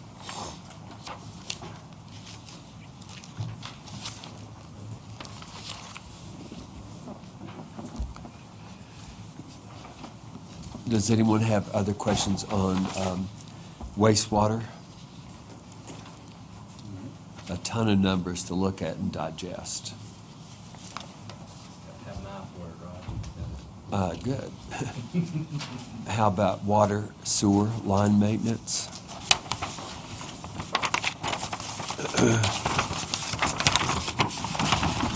John, what's the lease property and right away, one at 104%?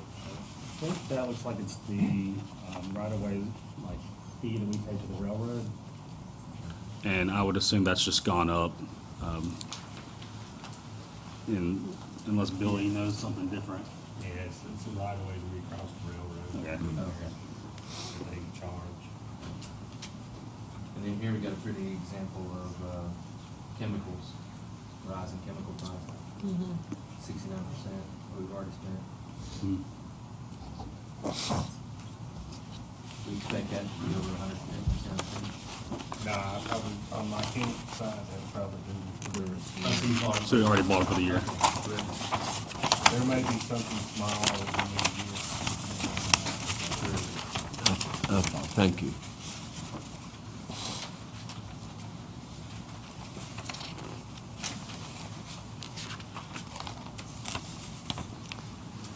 I'm just skipping over to the electrical department.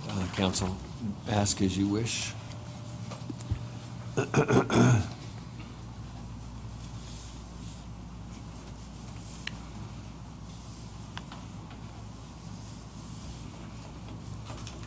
John, tell me about utility pole permits. We've received 94% of that revenue. Is that correct? And how are we determining that?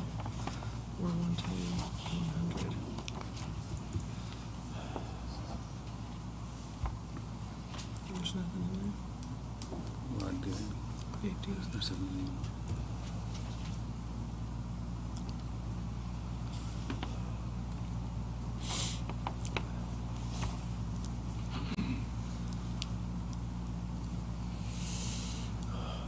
That looks loaded. Let me see. What are batches? Is that the fees? That looks like. Pole attachment fees? Yeah, pole attachment fees. That's the pole attachment fee? Yeah. So that's him. What is the pole attachment? I don't know exactly what I'm You talking know about. exactly what it is? Nah. And we bring in 13,000 per year on that pole attachment fee? About. Pole attachment fees are the fees that we charge providers to use our poles. Correct. We need to look into this. I'd be interested in increasing revenue of that, at least $12,000. I'd like to see that be raised to about 25,000. I'd be interested in raising that. Once we get into these budget talks on raising that permit, that fee, and seeing what we need to do that. Okay. That might include, Brad. Okay. And see what that looks like, okay? Yeah, I'll circle back to it Monday and see what the next steps are. Seems like it's like 14 a pole or something. I think it's 5 poles. I know we have room to go up because we've talked about it at different points. Yeah. Some way to certainly make some. I think it's more than 5, but I don't know. It's definitely got room that we can increase, offset some cost for electric.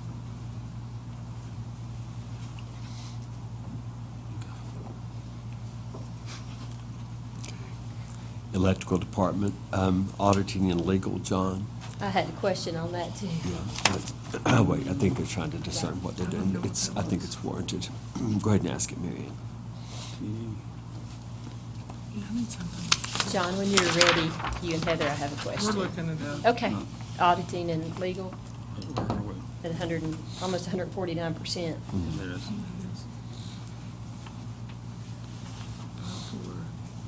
4400 510 100. Agent consulting. I believe that was when Blue Ridge came and presented some of the information on like the PCA and some of those additional meetings that they attended, and there were some charges for that. John, I'm so sorry. It's probably not you, it's me. I couldn't hear you. What were you saying? Remember when GDS and Blue Ridge Power came and presented on like the PCA? They've done some additional research on different electrical things for us. Yes. I believe that's where those additional charges have come from. So it's kind of like, you know, one-time things that have come up that we've spent additional money on to get the information. Okay. This will be next. Transfer expenses or transfer out. Oh, are you guys looking at that one? Down here. Talking about the 595100 and 595200 at the very bottom. Yeah. Good. That's for 6 months, Correct. around 260 transferred out. Mm-hmm. And 16, so that's General fund. 270 some transferred out of the electrical system. 6 months, Yeah, about 275 for the year. 275. So that's equating to that's equating to 600 some thousand for the whole year. No, the whole year is 259,000 plus 16,000. The last column's the budget Okay. for the year. Okay, I got you. That's where our actual is right there. I got you. That's what we're projecting. Those are our allocations. Yeah, a lot of that's, salaries and things of that nature. Like I But believe shared. it's not in the electrical department. So is It's- there a way to make it a line item for, is there a way to make that a line item for salaries and wages within the department instead of showing transfer out? How complicated does that get? I think it'd be probably more complicated, because you'll have an employee that's paid. Maybe more than just the electrical department, like maybe their salary is charged, yeah. Water, sewer, and electric usually. Yeah, something like that, because it's not just electrical like they do. It's salaries a lot in the finance office. Well, and then, obviously the finance office can't bill for their hours within that. You know, they're sending out the bills and doing the payments and stuff, so some So of it even will though be it's for allocated. salaries, there's no way to show it's for salaries. Well, it's for salaries other than the electrical. Other than, That's what I'm saying. No, but those Yeah. So are, we know they're, we're allocating that money and they're working for the electrical company, there's no way to show it. right, yes.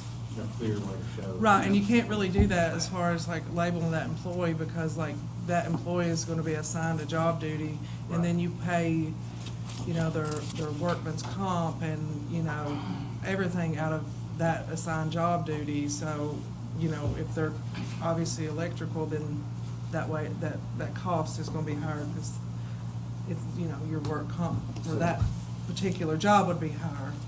So there's no clear way for anyone other than us to see that that's just like a transfer out, is what you're telling me. It is a transfer out. It is a transfer. It is a transfer out. What I'm saying though is it's used to pay Yes. salaries for administration for work for electric. Yes, that's correct. If you look up at, There's no way to show in this budget that it's just a transfer out. You know what I'm saying? Like, not without ever section- complicating it. Right. Because you could do a transfer out from water and sewer to electric department, and then have electric department pay that employee, like it just, versus having them admin where electric pays admin, water pays admin, sewer pays admin, Yeah. and we just You handle. understand what I'm saying though? Yeah. To make it, Right, you understand what I'm trying right, to do. and then just like with,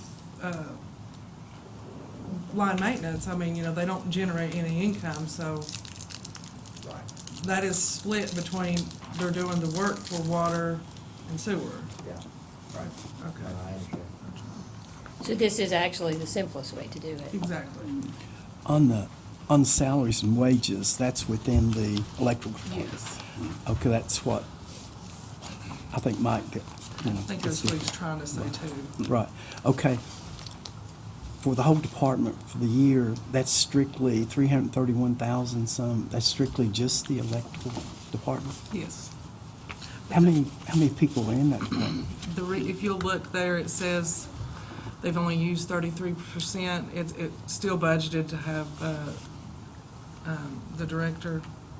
Yeah, that we never hired. Okay, so yeah, okay. See, they've only spent 33% of that. Yeah. I think that's what, So we're 4 or understanding. 5 employees? They have 4, yes. Four.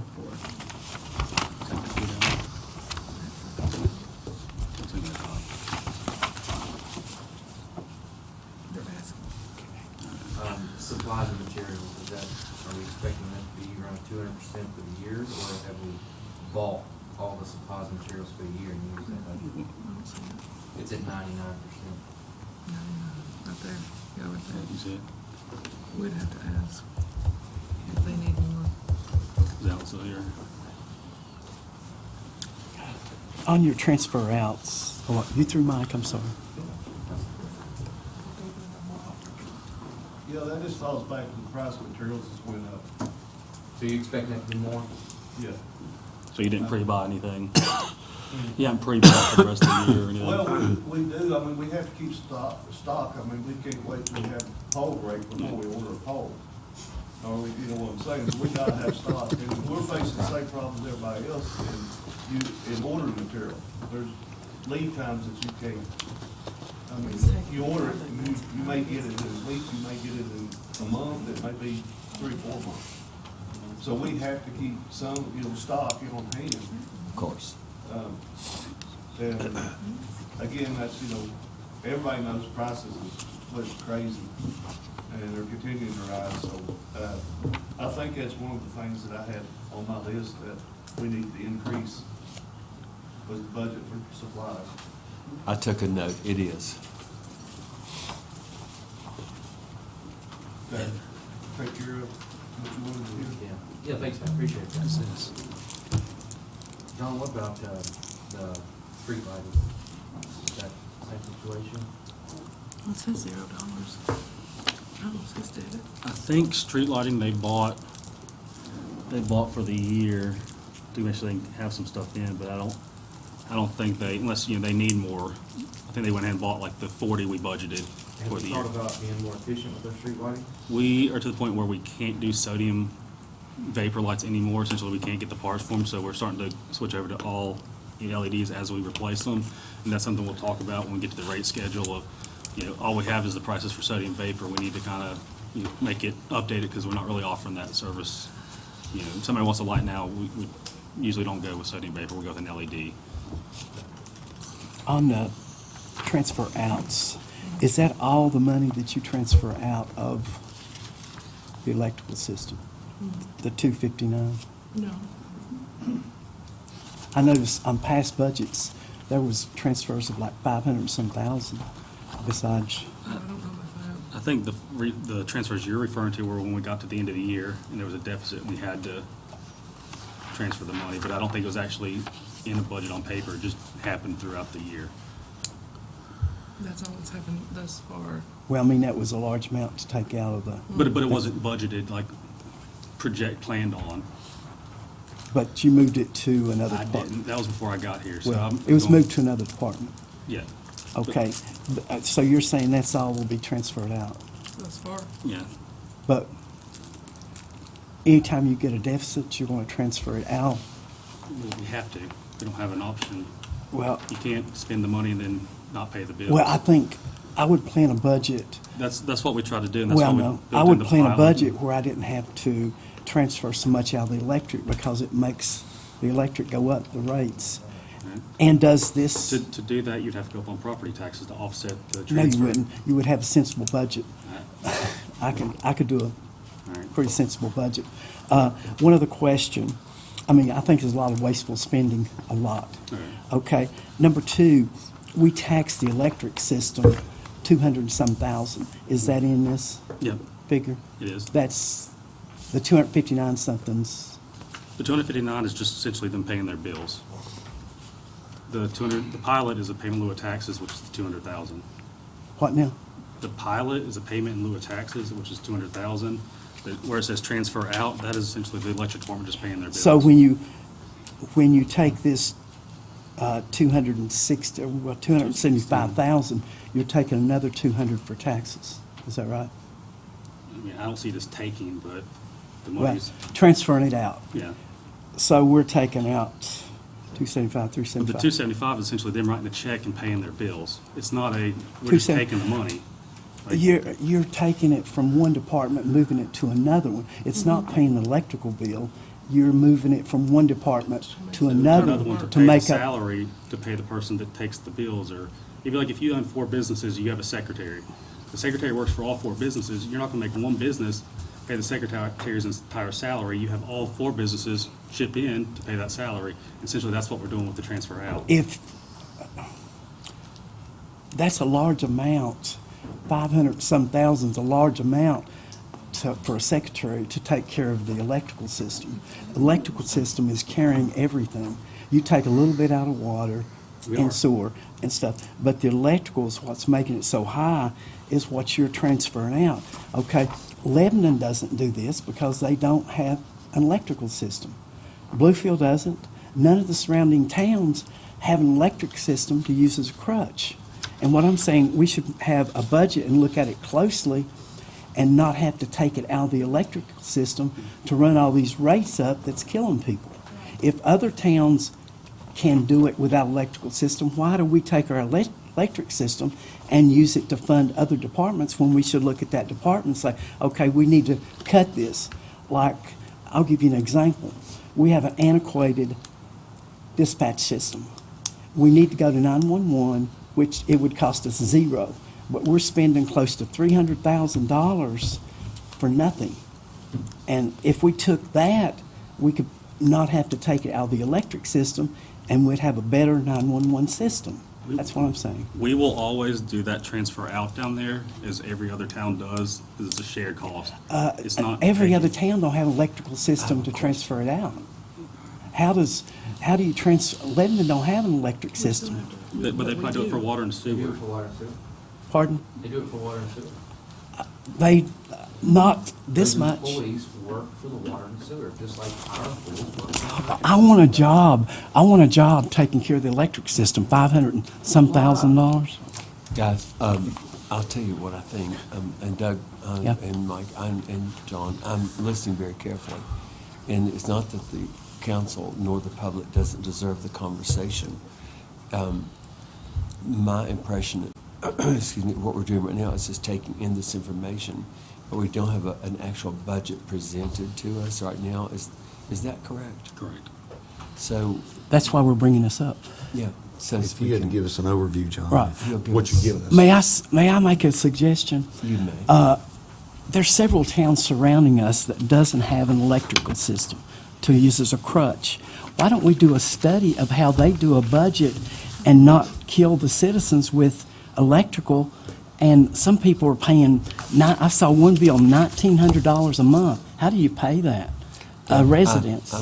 We did, at the last council meeting, we had a motion to direct John to contact the Weldon Cooper Center. And they, once they're in touch, however that's going to work, then we can discuss how we're going to do the study. Oh, that's a different study. Oh, How is to that run- different? It's a different, how to run the system, the electrical system. I'm asking, maybe do a study and go to Lebanon and Bluefield and Tazewell and see how they make their budget without using an electrical system to fund their system. It's two different, Okay. pardon? No, they don't. Well, just a minute. We don't want this. Okay. Well, would it hurt to study it? I'd like to see it. Everybody makes these great claims. They're higher. We've got this. We were told that other counties paid their health insurance and all this. None of it was true. I don't know of any that pay their health insurance, council. So we can make great statements, but let's back them up. Let's do a study. statements too. If you can cut that much money, show us. I just told you $300,000 we can cut. Talk to the sheriff. Why? Cut that, so go to the next thing. The sheriff is council. ready. Members of council. Show us. Members of council. The sheriff's already taken dispatch, taken fire and rescue. Show us. Show us. I just showed you. Excuse me. We're not going to descend into these bantering and anger. I hear it in the voices. It doesn't help anybody. And I certainly will not stand for it. The office of the mayor will not stand for it from anyone. And we cannot have this. There are differences of opinion, but when it descends into banter, it is absolutely non-productive. And I'm not going to stand for it. I assure you, I'm not mad. Well, I heard anger. I'm not angry. So let's hold on this, and I think we should move on. Thank you. John, you've given us a couple sheets right here with a lot of numbers. If you had to give us your overview, would you give us a little summation of what we're looking at right here? I'd say, If you had to summarize what you gave us, could you do that for us? yeah, essentially, through 6 months, some of our revenues were down compared to where we had originally projected them to be. We've had, expenses go up, so our expenses have gone up. So, it's going to be a little bit more difficult to budget for next year with, the new tax and some of those things. So it's going to be a lot of, difficult projections, but that's kind of, what our challenge is for next year's budget, to go with, what we see through 6 months and try to guess, our price is going to continue to go up, or they're going to kind of, level out. But it's very difficult, to budget, $16, $17 million when there could be 5-10% jumps on different items. But, Everybody get a copy of this? I think so. Everybody in council, do you have anybody else who wants to look at this? Thank you. But at this point, we're getting closer to where, we need to be. It's still, 2 to 3 years to really assess, as things progress, where we are. Okay.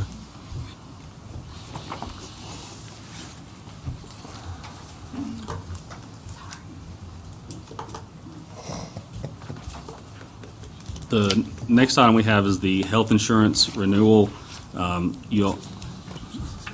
VRS, so just our risk insurance.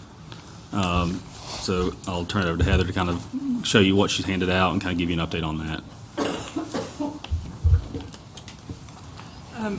Basically, this is just, it gives you the cost. This is the cost that, the overall cost that we pay, the town pays for the VRS retirement. It gives you a consolidated rate at the bottom because the hazardous duties such as police officers are higher than average employees. So the overall rate combined is, it's going up this year. It was 22.42, which I highlighted, and it's going up to 23.8. So partially looks like it's due to the amount of covered payroll, and that is on line item 2. And basically, I can't see any other major difference besides the amount of payroll that would include to that cost. As the payroll amount rises, that percentage will rise. The actual breakout of the two, like I said, that's an average to include police officers. The Leos is 35.45, and the average employee rate is 20.89, is where they get the 23.8 percentage. So it will be a slight increase, but not really significant. Thank you.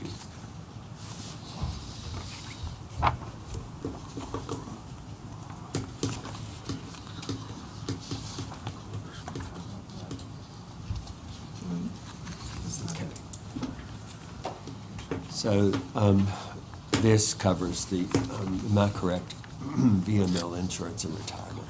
It does. Okay. Did everybody get that? VRS. That put BML in there. It's VRS. Oh, it says VML. Yeah, I'm sorry. Okay. That's all right. We don't have the rates back. Heather, so you will know, I've only made one mistake in my whole life, and I found out it wasn't my fault. Oh, good. Good. Well, we do have the VML. There's a lot of Vs. Thank you. We don't have those back in yet, those actual VML rates. Thank you. Okay. Yes, sir. The next item is a COLA. We did a 2% COLA last year. This is something we want to continue. We'll be looking at what percentage we can do for our employees. As you've heard from multiple department heads and staff that salaries, we're starting to fall behind on being competitive. So that's something we're going to continue to try to be aggressive on, to try to keep our salaries at a competitive level. So that's something we plan on putting in the budget that will be presented to you all. For cost of living. Mm-hmm. For cost of living. Yeah, cost of living adjustment. Thank you. Are you saying a cost of living on top of an adjustment to the salaries? No. Or just the cost of living adjusting the salaries? As of right now, we're just looking at the cost of living across the board. I don't agree with that, and I'll go ahead and make a disclaimer that I don't receive any kind of raises or anything regarding that, but when you have a 6.9% inflation rate, a 2% raise don't affect, buying diapers and putting gas in people's gas tanks. I went into Target Monday evening, and their HR was handing out applications, starting people that night for $17 an hour. And in my opinion, I'll agree to cut whatever we want to cut or raise whatever we want to raise, but nobody in this town needs to be making less than $15 an hour. We've heard people talk about up to their knees in sewage, riding on back of garbage trucks. A 2% cost of living for somebody that makes $10 an hour Is insulting. is insulting. I agree. And I Thank will you. say that Richard is absolutely correct on, we do have people that do not make $15 an hour. We have people that work at the main office that do not make that. We have people on the garbage truck. He is absolutely correct. And what Keith was trying to explain is basically when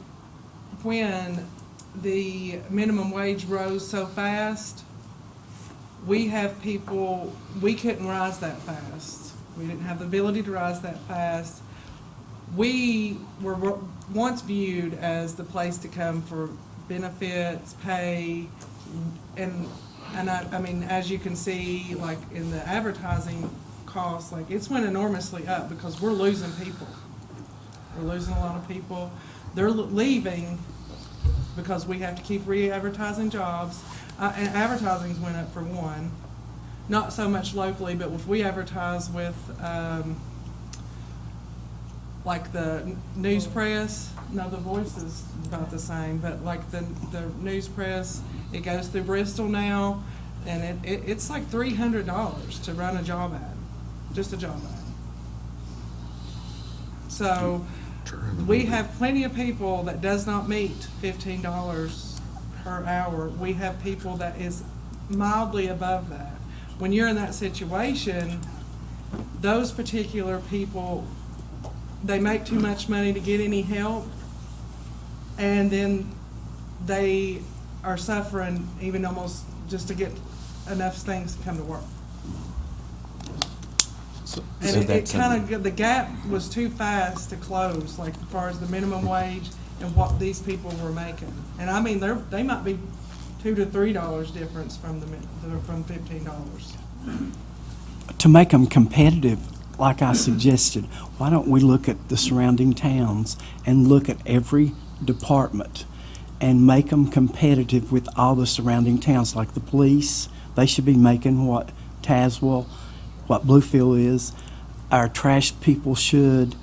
Our office personnel should do a comparison. It'd be real simple to get their salaries from those 4 towns and look at Richlands and put us on the same par that they are. But in order to do that, we need to look at the budget and cut a lot of the wasteful spending that it's going the wrong way in different places that it shouldn't go. Everybody wants the workers, including me. You get what you pay for. You want good employees, you want to pay them. And I'm all for that. Let's just look at all the other towns, put their salary beside of ours, and put ours to compete with theirs, like Richard said. And we shouldn't have a trash guy making $11 an hour, and I'm sure the other towns don't either.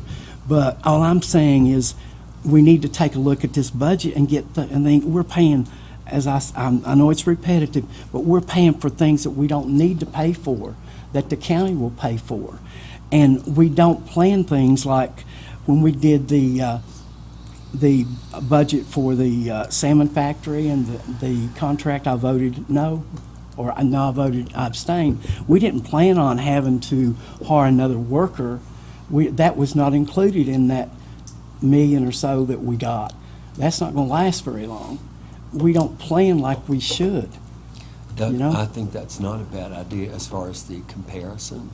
I don't know, excuse me, I don't know if our staff have the ability where the time allows, and maybe it's not appropriate, but maybe, I'd be glad to do that. Well, could you bring it to us on paper? Yes. From Yes. those people, so we know these are absolutely up-to-date, accurate figures. Sure. And I would suggest maybe Tazewell County towns. Is that reasonable? Yeah, What do you Tazewell, think, Bluefield, Lebanon. Yeah.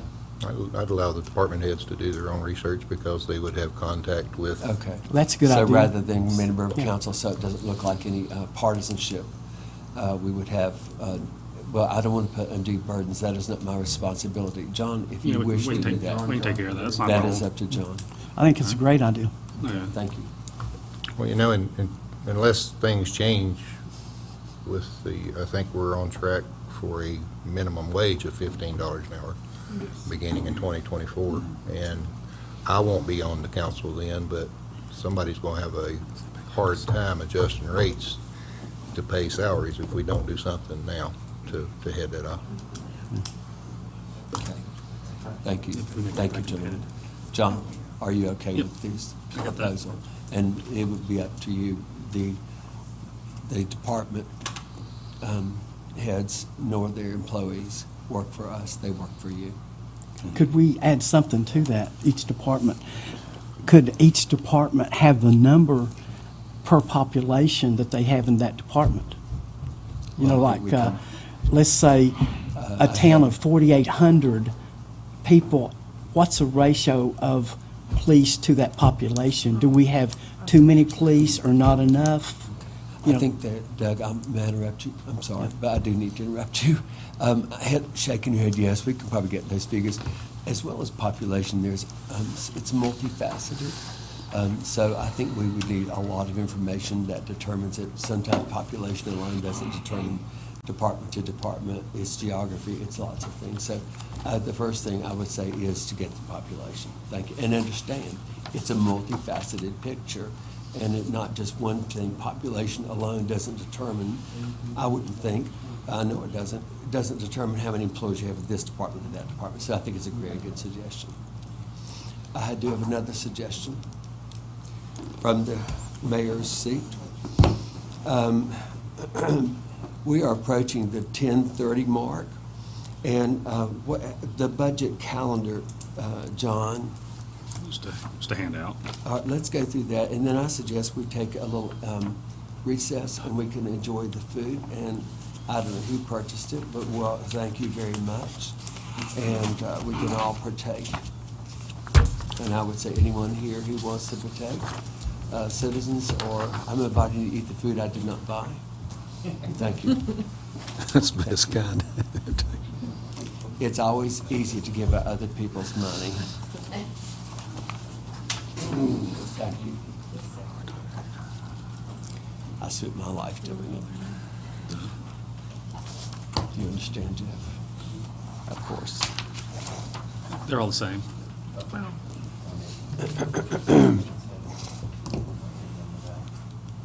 Oh, did I pick up something else? Oh.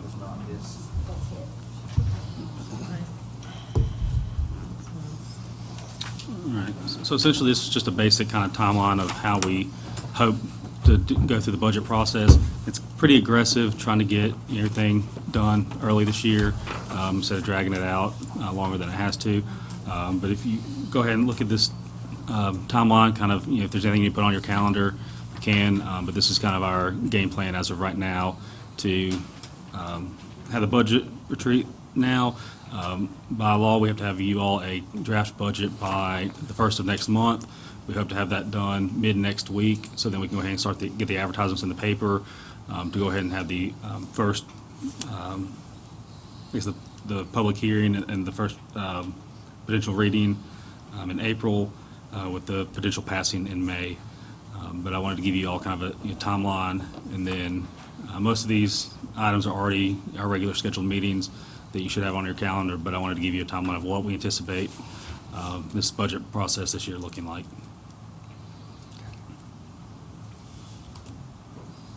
Thank you, John. I appreciate that. Helps everybody stay organized and get these very important dates on their calendars. Could I add, when you look at that budget, you need to look at it seriously, because if we don't do something and we keep spending the way we are, we're already in trouble. Like I said, we've went from $1.6 million to minus $500,000, And we've got how many increases for the electric to, I think we have 4 increases for the electric built in that's coming. First one in July, I believe. These people can't take this, you know? If you have 4 more, if you have those many increases in electric and you don't look at this budget and spend them where you don't need to, this town is in trouble. And if I were you, I'd take that budget that you handed here and I'd take a fine-tooth comb and find some savings. And there's a lot of savings that we could do. Mismanagement, how many employees do we need? Of course, we want to pay them what they're worth, like other towns, but do we have too many employees? Not enough in some departments. But I'm just saying the last 5-6 years, we've wasted $2 million. If you keep going the route you're going, we're already in trouble. We're going to be in serious trouble. Thank you. Could I make a comment? Yes, you may. I believe that our town manager will take this budget very seriously. I don't think he has to be asked to do that. I also think we need to remember this is his first budgetary process. So we can't say you. He's not responsible. Secondly, I compliment him for today. I think it's been, and still ongoing, an excellent way for communication, open with each department head. And I believe it kicks off our budgetary process. And it's not the best news we hear, but in a constructive and a positive way. Thank you. So I guess we can say the last 5 years is council's fault then, if it's not. John's new, so the council is responsible for the $1.6 million, well, $2 million, that we went down the last 5 years. Okay, when John submits a budget, it's our responsibility to make sure that we don't go further in the hole and that we can allow our citizens to pay their electric bill without moving out. Thank you, Joe. Okay. Recess. I would invite the department heads to enjoy whatever is here. Thank you. I don't need it.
Sitting in your chair or something.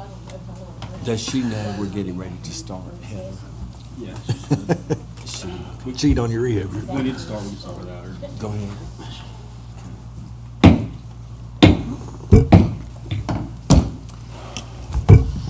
This meeting of the council for its work session will reconvene. We're now on our agenda for the 11 a.m. Discussion, and we are on time. So,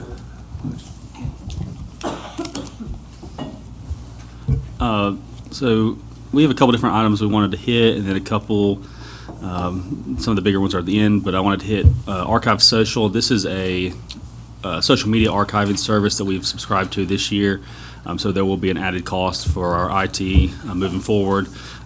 It runs about $250 a month, but this allows us to, if there's ever a post on our, one of our social media accounts that is inappropriate and then it gets deleted, we can go back and pull that data.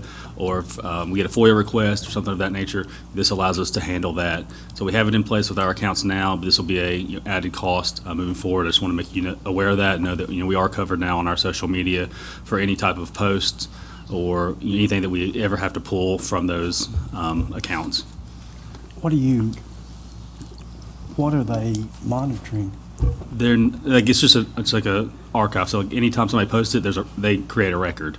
So just creating a record of everything that is posted or shared or Posted on what, Facebook? or our Facebook or any of our social media accounts. So Oh, Facebook, just- Twitter, Instagram, just on our whatever. social- Yeah, on the town's social media Okay. accounts. all of it is archived. Yep, all of our social media accounts are archived. Okay. Is that worth? Are you having a problem with that? It is if you have somebody that goes on there and makes a threat and then they delete it and now you have no record of it. Or if somebody FOIAs, every time somebody commented about taxes, we have no way to provide that information. Especially if somebody deletes something, it backs us up. So if we ever do get into a situation where, we have one of those requests or we have something posted on one of our accounts that's, kind of crosses the line into being something more than just a post. I mean, couldn't you, when someone posts like that, just take a picture of it right then? But you don't know if they post it when nobody's on there to take a picture, or it just... Seems like that's, what, $2,500 Yeah. a year? Essentially just taking the liability off of us if something does happen. Is council all right with that? Some of these things are really dangerous, really dangerous in the public sector. I'm not in the know per se, but for example, any public sector such as schools or towns, governmental things, people can make threats and it becomes very serious. I know they can, but with our budget, I don't know. Well, it's hard to put To me, a that's a price lot on of it. money. Thank you, though. Audit. The next item is, I got an email from Corbin Stone, essentially saying that last year we agreed to just a one-year contract with him to do the audit. I wanted to see if council was fine with us moving forward with them again. I thought they did a good job this year. So if everybody's fine with that, we'll move forward with having them do our audit again this year versus going out and trying to get proposals from other auditors. I don't know how many options there really are out there for auditors for local governments, but I wanted to kind of get a consensus on what direction you wanted us to go for that. Do they provide any other services in regards to, remember we were talking about what the county used in regards to saving money on interest and stuff like that? Do they provide anything like that? I'm not sure. Usually your auditors don't, but I can reach out and see what other services they provide. Yeah, we had a discussion a while back about about what the county used to really cut their budget and save a ton of money on interest rates on a few things that they had. And we certainly need to revisit that. And I'm wondering if they provide anything just like that. Okay. So while we're already involved with them, it might save us some money doing that. I'd be interested in hearing what they have to say. Okay. And John, you can talk to Eric Young. Have you done talk to him? You got that information? Yeah, I emailed and reached out to that company on their website and just haven't heard back. I called and left a voicemail, but I can follow back up and just try to get in touch with somebody. See if Eric's got a contact. Okay. Because I know that he might connect you. directly to someone. Because Just they've for the got audit. someone that they still Well, communicate yeah, with they to help still- them Okay. they're and still provide using- guidance. No, essentially, they had this third party come in and kind of look at their, I guess, their operations and look and see, are they overpaying for anything? Is there any opportunities for being more efficient? And say, essentially a savings consultant. So it's something that we wanted to reach out to see, what our options are if they were something we wanted to look into. That's a good idea. Yeah, I think we should, yeah. All right, I'll follow up with them again, see if I can. You and then talked for an audit. Yeah, I'll talk to auditor. Corbin as well as try to reach out to this other firm that the county's used to help them be more Would that be an efficient. RFP? It would be, but I got to find information if this is even something that we would be eligible for, they would be willing to do, and then I'll bring back more information to council. Okay.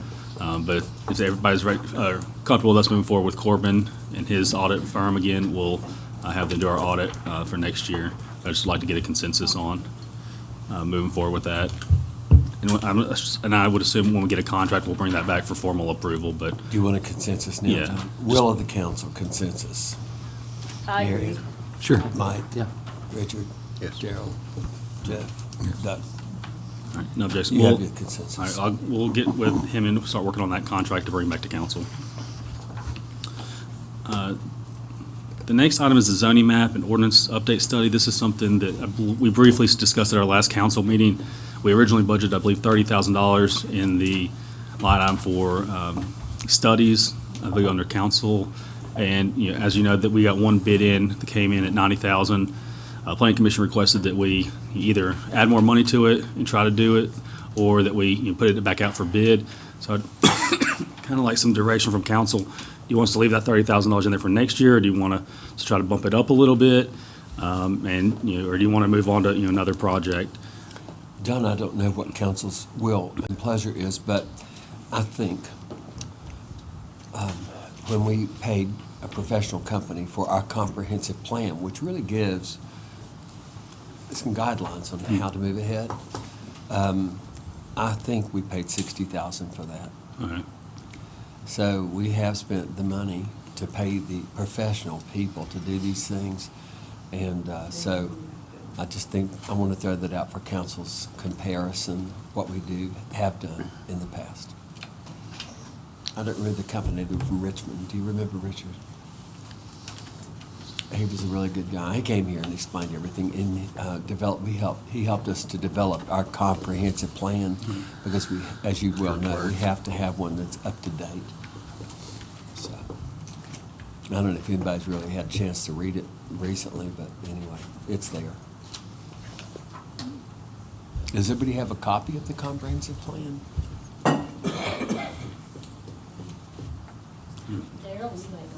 I can get one. It's well worth having. Thank you. So I guess, is there any thoughts on how you'd like us to move forward with that, or do you want to? I'll throw this in. Of course, Jeff is our representative to the commission now. But as hard as we try, we're still lay people, and the zoning is so complex. And at some point, council really needs to consider paying a professional company to help us with zoning, because Richlands is not the town it was. It's not being bad. It's just changed immensely and will be changing, and I think we need some help. We just felt like that bid was a tad on the high side. Well, I don't disagree, So, but I'm saying what it's not that we don't want the study done. I mean, we need it, but Well, I'm just saying what Yeah. we did do. hopefully there's another company that might come in and do it. I don't know. Yeah. So it's up to council. Council's pleasure. What's your recommend, Jeff, from being on a? Well, what we talked about it was to put it back out, maybe if there was if anybody else would bid. But see, we had it out, and then there was only one company that basically bid on it. From West Virginia, right? Wasn't West Virginia company, I think? I'm not sure where they're from. Ohio, I thought. Where they're from. They did a couple. Where they're from? They did a couple projects in Virginia, a couple projects in Ohio. Mhm.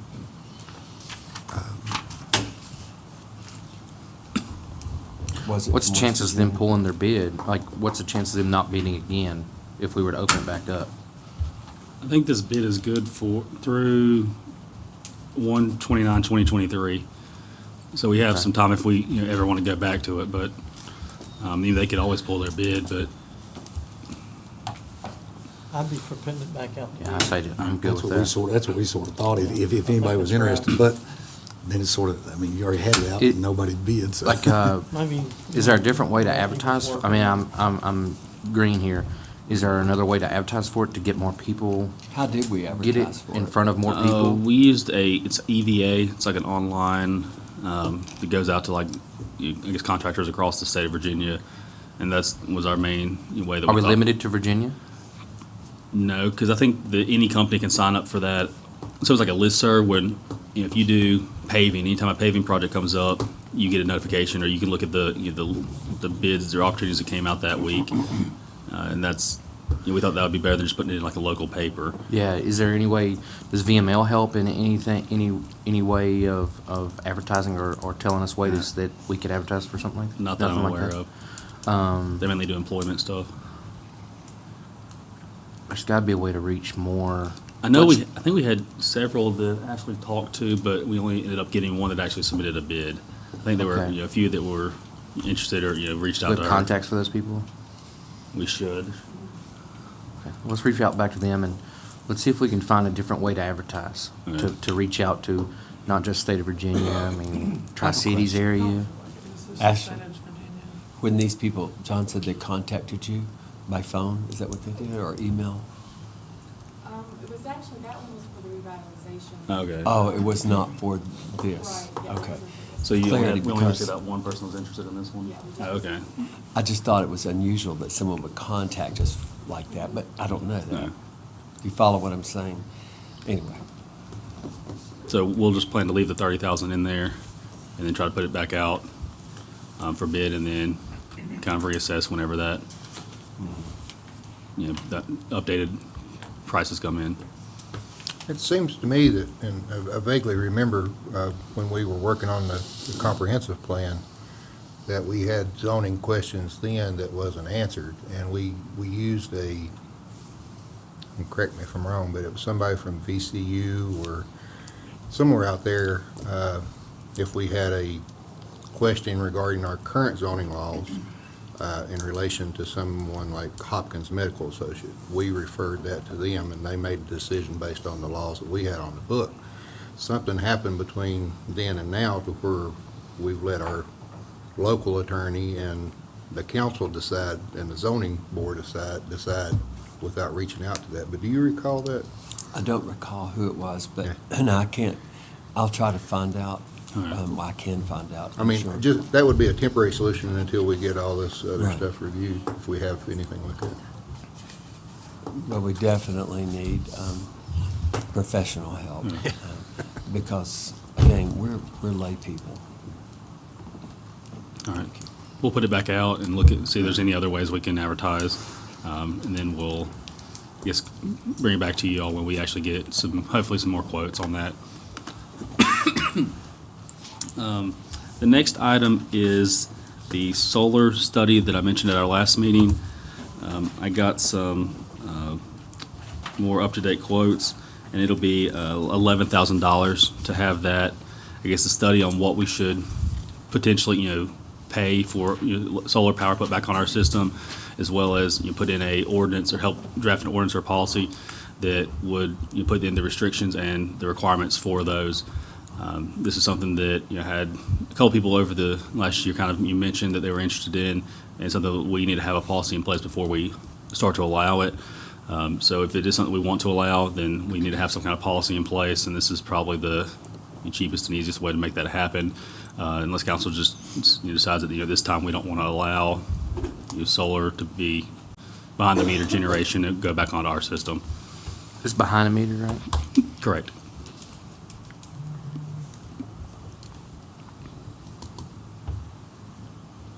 Do you want input from council, John? Yeah, and we would try to do that in this year's budget, so I don't know where we'd take the money from, what line, but if you all want some time to think about it, Would the goal to be to figure out how we can use solar and then use solar behind the meter, like peaking?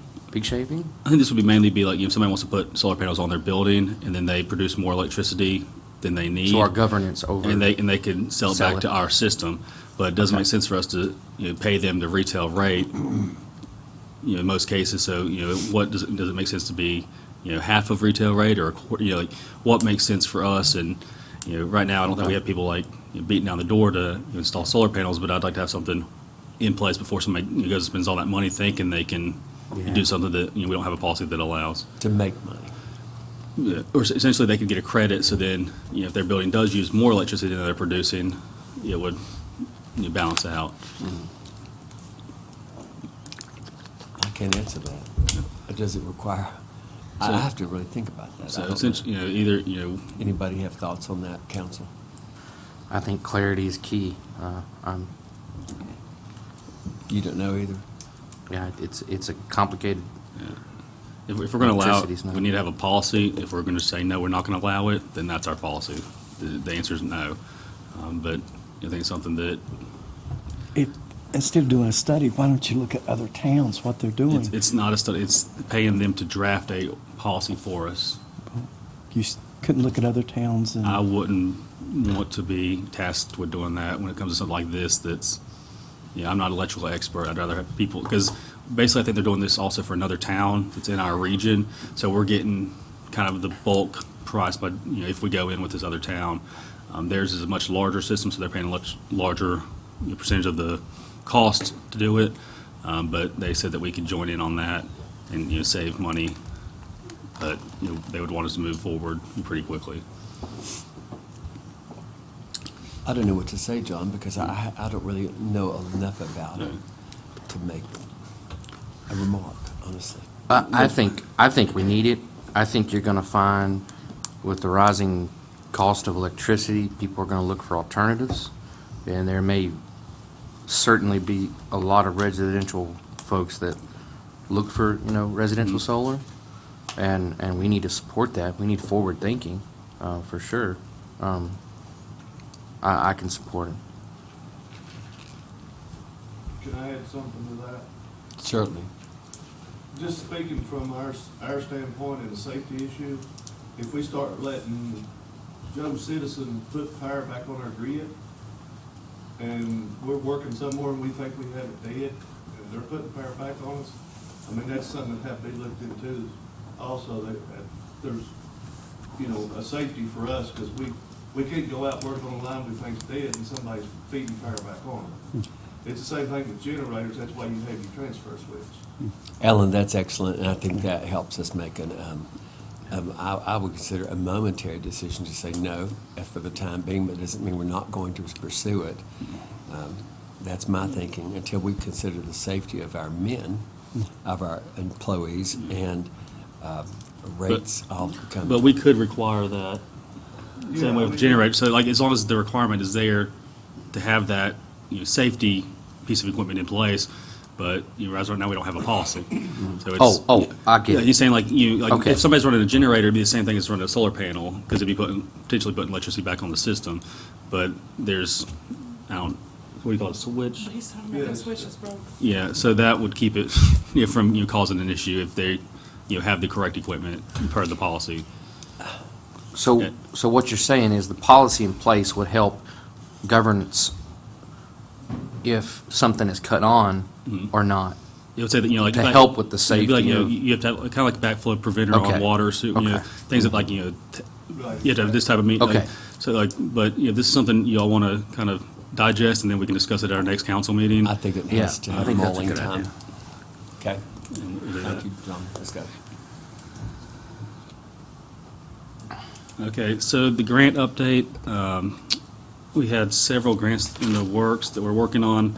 The first one actually started working on, it's a Virginia Main Street grant for $7,000.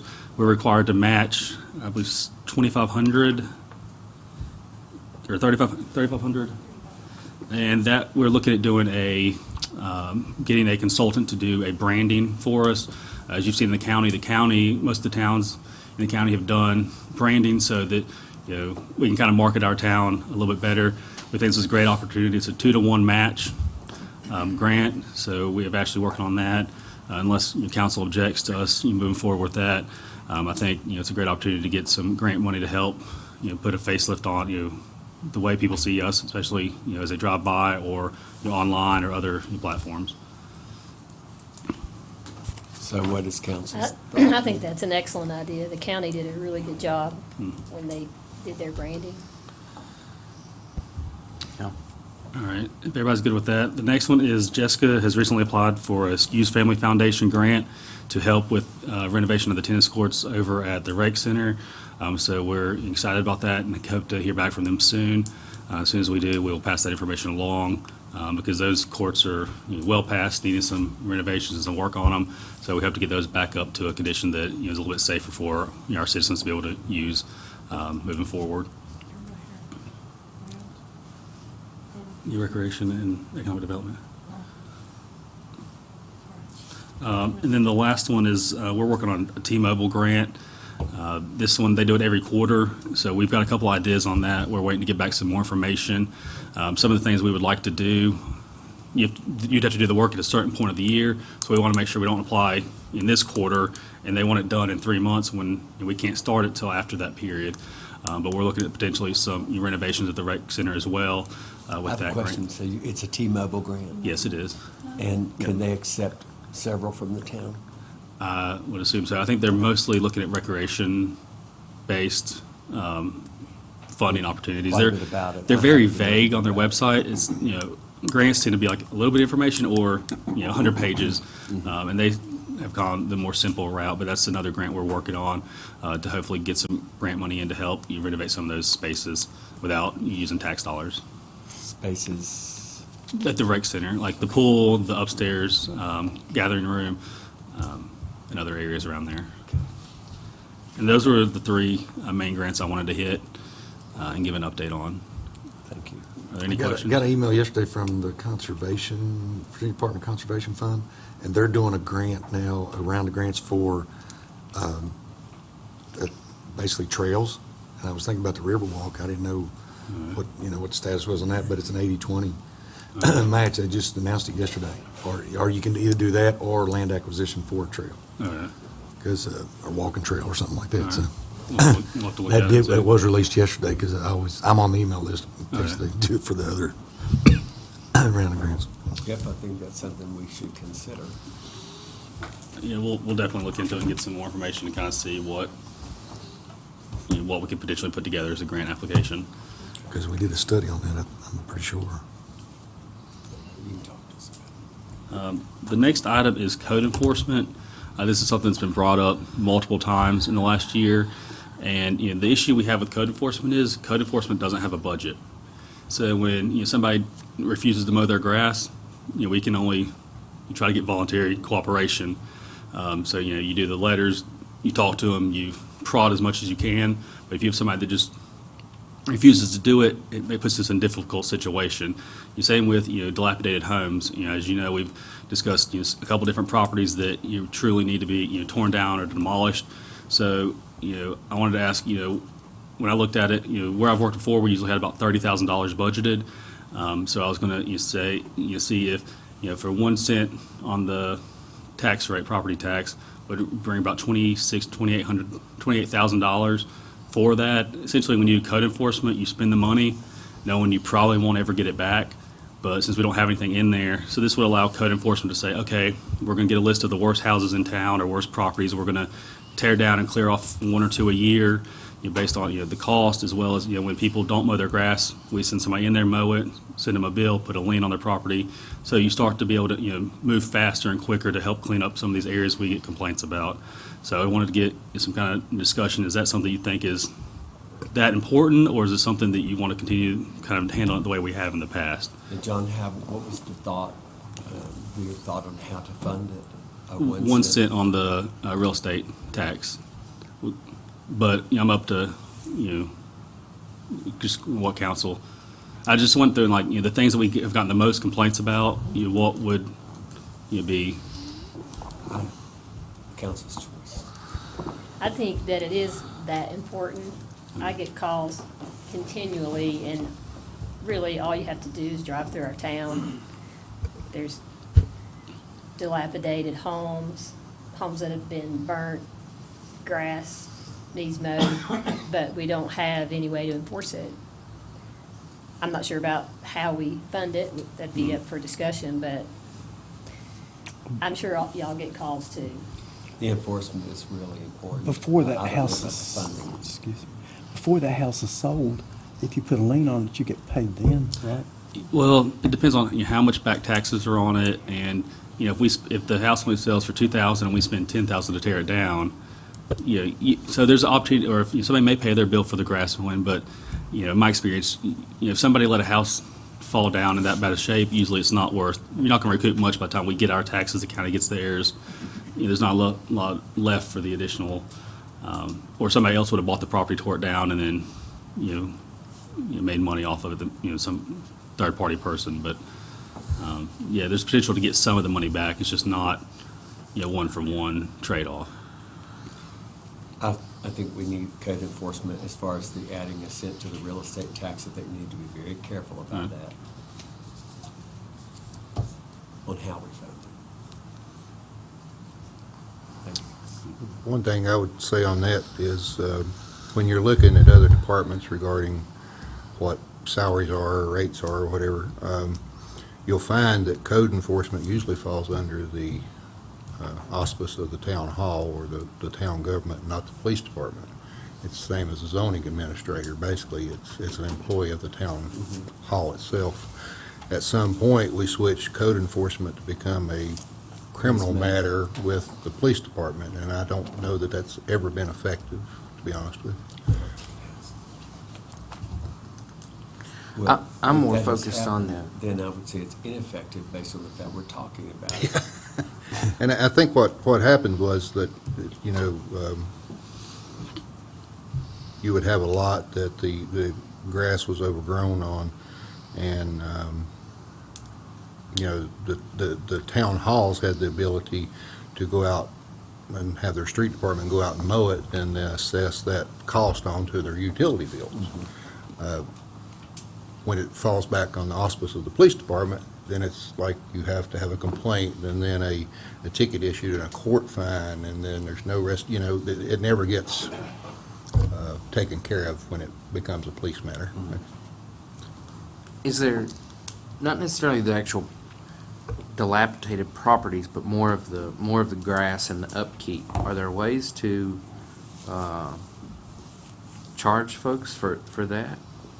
Alternate ways besides a lien on a property? Not that I know of. Because those properties probably don't have electrical.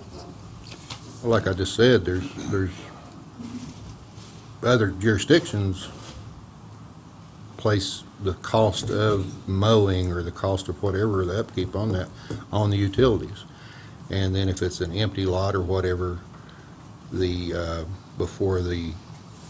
it's like AEP. If you are accused of stealing power from AEP, it doesn't matter who stole it before they'll legally cut it back on in the next person's name, they're going to be responsible for the bill. So whatever the bill is what it is. Yeah. So, and I think that's a lot of the reason code enforcement falls back under the town hall instead of a police issue. So we need to think about this. I think we should look at alternate ways, John, especially maybe, we have property tax now. Is there a way to attach it to a property tax bill? Is it possible to do those types of things? I don't think you can. Okay. Because what happens when you have a landlord that won't mow the grass and the person that's renting it, I don't know, there may be some kind of weird caveat in Virginia law, but usually it's, yeah. I think this is a good situation, like Doug is talking about. Let's look at some other towns and see exactly how they're doing their code enforcement. Mm-hmm. And try to put something together and just kind of put our heads together and figure out what it looks like.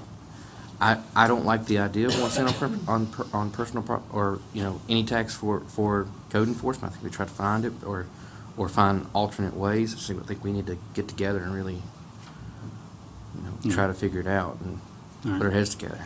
See what other if councils go. I think we should look around and see how other towns are doing it. Surely they've all trying to do the same thing. We live in an area where a lot of different towns have a lot of bad-looking properties, so I think they've all got the same kind of property, same type of problem. Okay. That's my suggestion. All right, we'll look into it and see, and then we can always start at a lower amount just to Sure. get it started, but we'll reach out and see what other places do. So we're sort of holding on that. Yeah. Okay, next. I had recreation funding on here. If some of these grants come through, this won't be something that we need to do, but I was considering a cigarette tax increase. I believe the county is implementing one this year. Or they already implemented it? And I believe they're at 25 cents per pack.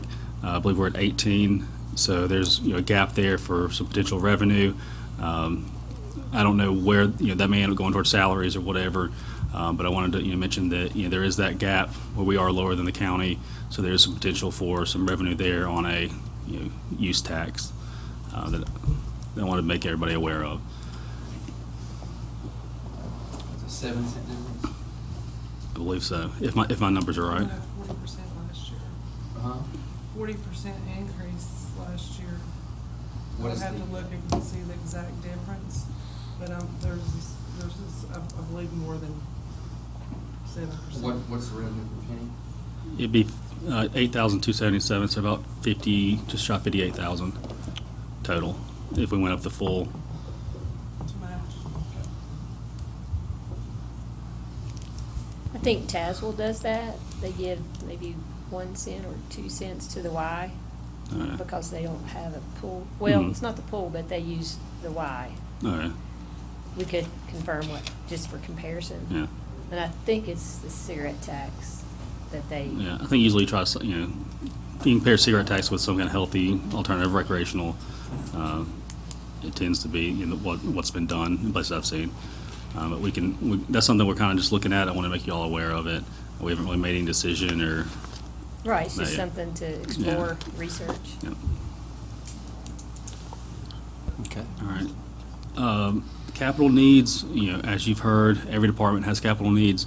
The two that we know will be in the budget next year, as of planned, we have to put the dump truck in there for street/sanitation, as that's already been essentially purchased or ordered. And then we plan to put a command vehicle in there for the fire department.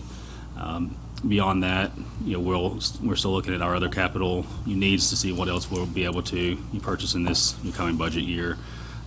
We're slowly chipping away at the capital needs. As you know, we've got a lot of older equipment that we need to start replacing before it gets to a point where it breaks down and then we're out that piece of equipment. And then Mikey's been working on some broadband stuff. He asked me to put this on there so he could kind of give you all an update, and I'll let him speak on this because he's more involved in this than I am. Yeah, lots of conversations for broadband internet. I got some handouts here. Got some wonderful opportunities. Yeah, pass those around. I want everybody to see this.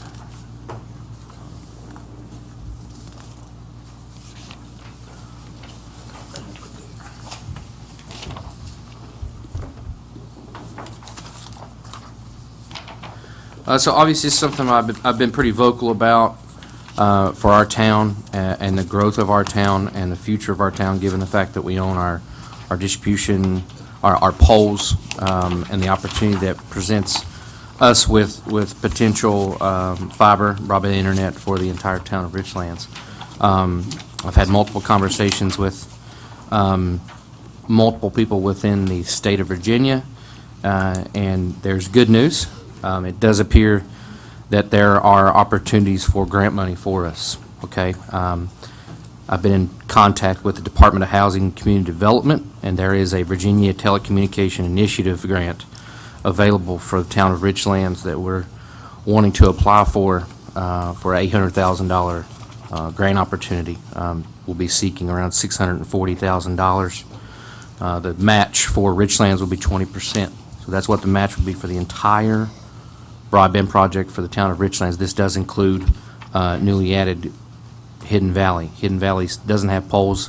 They're underground. It will include them as well. So it includes every single, what they call passing in the town limits of Richlands, which is an incredible opportunity. So what you'll see, council, is the end result of which, what you would see there, estimated cost, costs associated with the project consist of make-ready cost, making sure that the labor and equipment cost for make-ready, making sure the pole is the way it should be, higher, lower, brush in the way, trees in the way, things of that nature to make sure that you can run the fiber.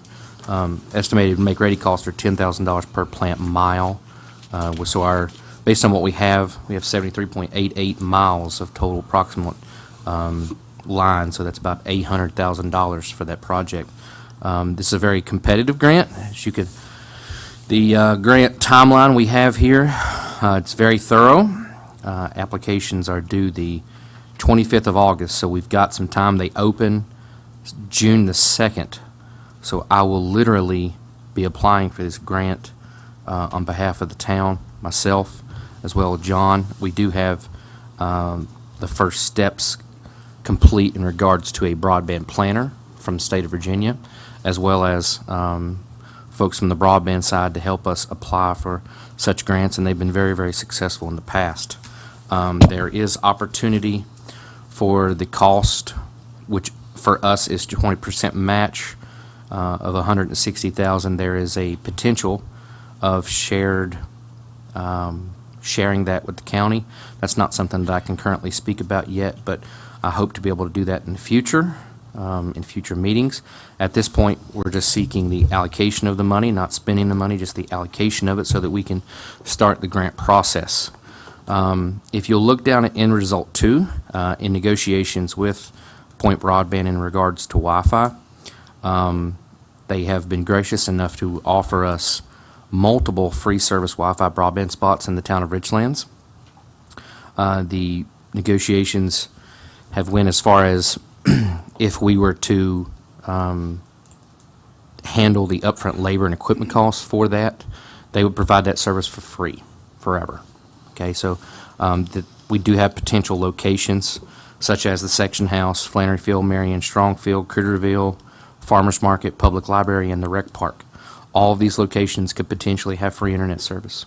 When I think about free internet service, I think about the number of kids or families that may have a cell phone but do not have data services that could potentially certainly use that and be able to utilize that. And I think it's incredibly important. That's something they're willing to do. So what you see here is an allocation of $200,000 for broadband infrastructure. I want the council to think about that and consider this for the April meeting. Is there any questions on it? I've been thoroughly involved. Thank you, Mike. Yep, thanks. I would like to say thank you to Mike and to John. Obviously, this has taken an insurmountable amount of time and research, and it's much, much needed. I mean, I've received complaints. There's been some new residents in Hidden Valley that have reached out to me to ask what kind of internet service I have, because they said theirs is just useless.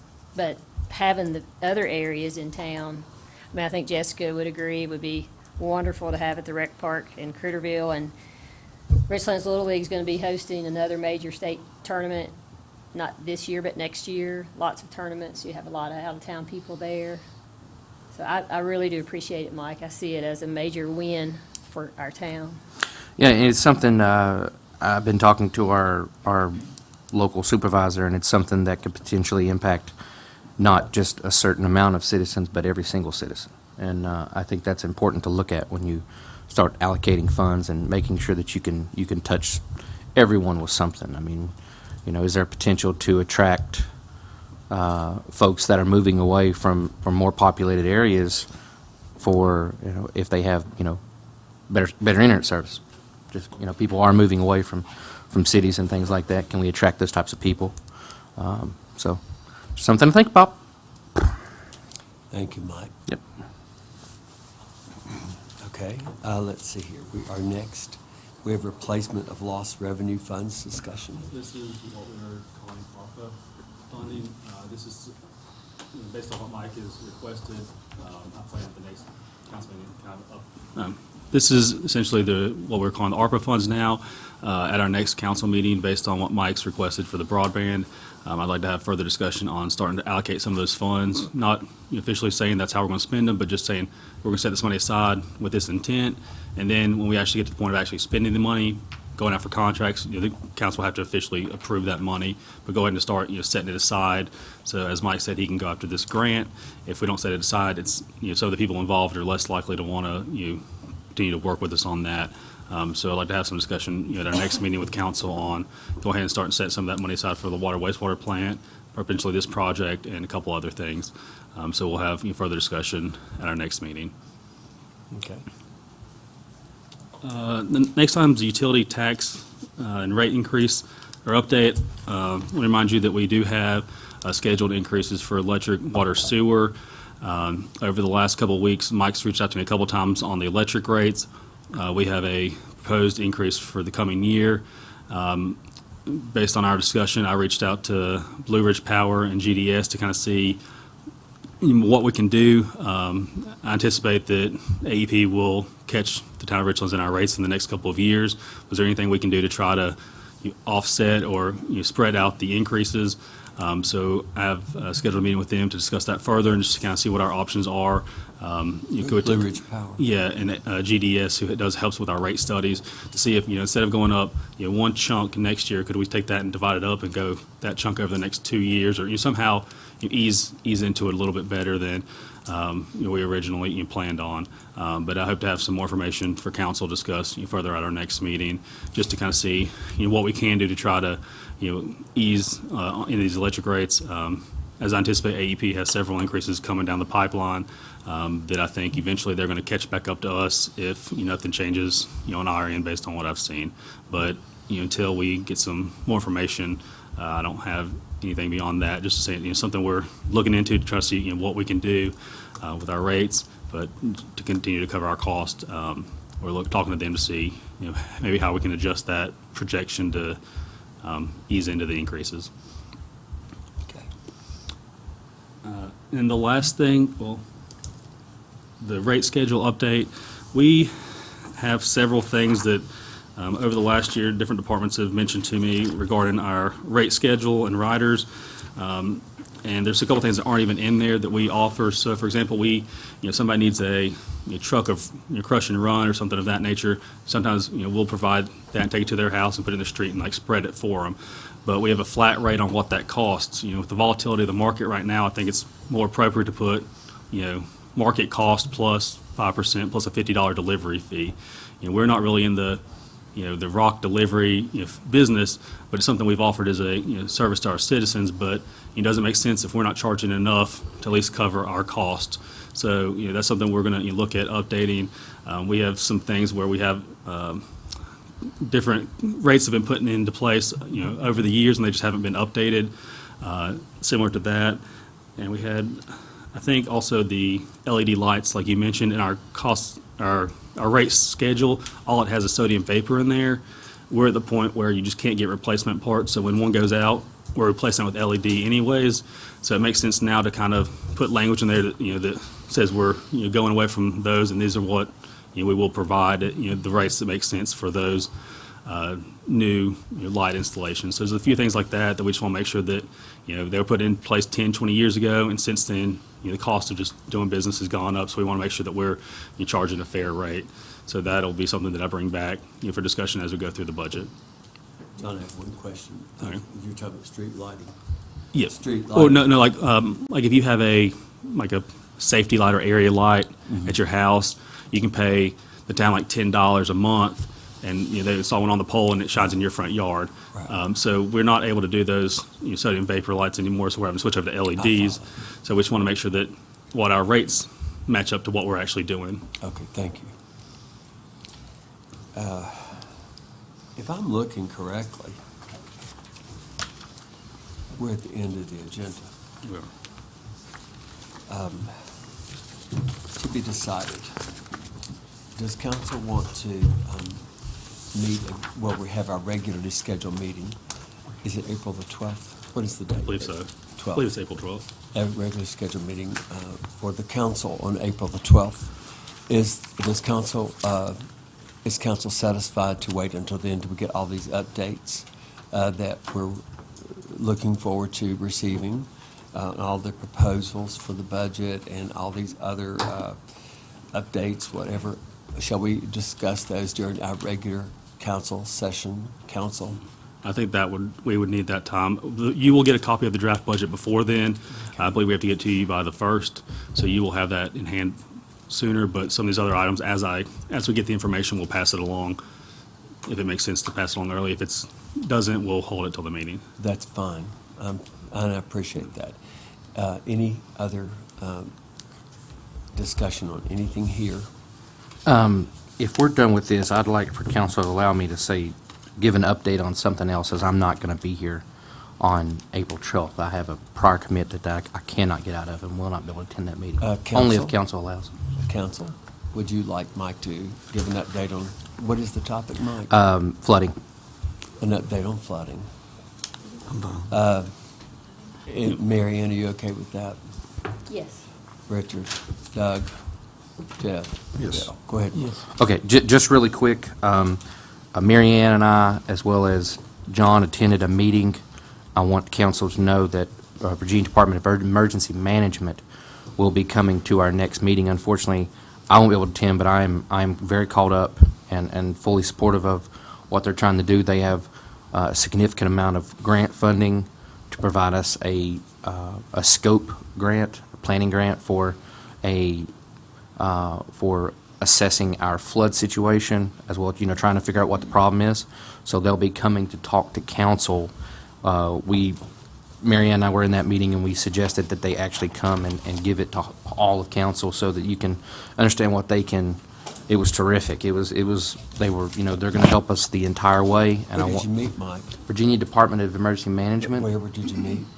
It was a Zoom call. It was a Zoom call. So they had scheduled that on behalf of the Flood Task Force, wanted that, and Mary and I was able to attend, and they'll be coming to talk to council as a whole at the next meeting and providing what they can offer, and it looks very promising. So I wanted to let council know that. Thank you. Yep, that's it. Any other? Comment, Rod? It Yes. was, as Mike said, it was an excellent meeting. They're very eager to help us. They've got excellent solutions, but like they said, flooding in Richlands didn't happen in a few months. It happened over years and years and years. So we're not going to be able to fix it in a few months, but they're ready to lock arms with us, help us along every step of the way. And they said they'd be willing to come, and I said, what about April 12th? And absolutely, they said they would be here. So I invite the public, because they ask us, how many areas do you have that you have concerns? And like we told them, the river runs right through our town. It's everywhere. And they have helped the town of Abingdon in the past. So finally, I think we're making positive direction in some assistance with flooding. And we will have them as close to the early part of our agenda as possible in consideration of their time and their willingness to help us. Okay. Thank you, Mary Ann. Any other updates before we adjourn? Just a quick statement. Yes, sir.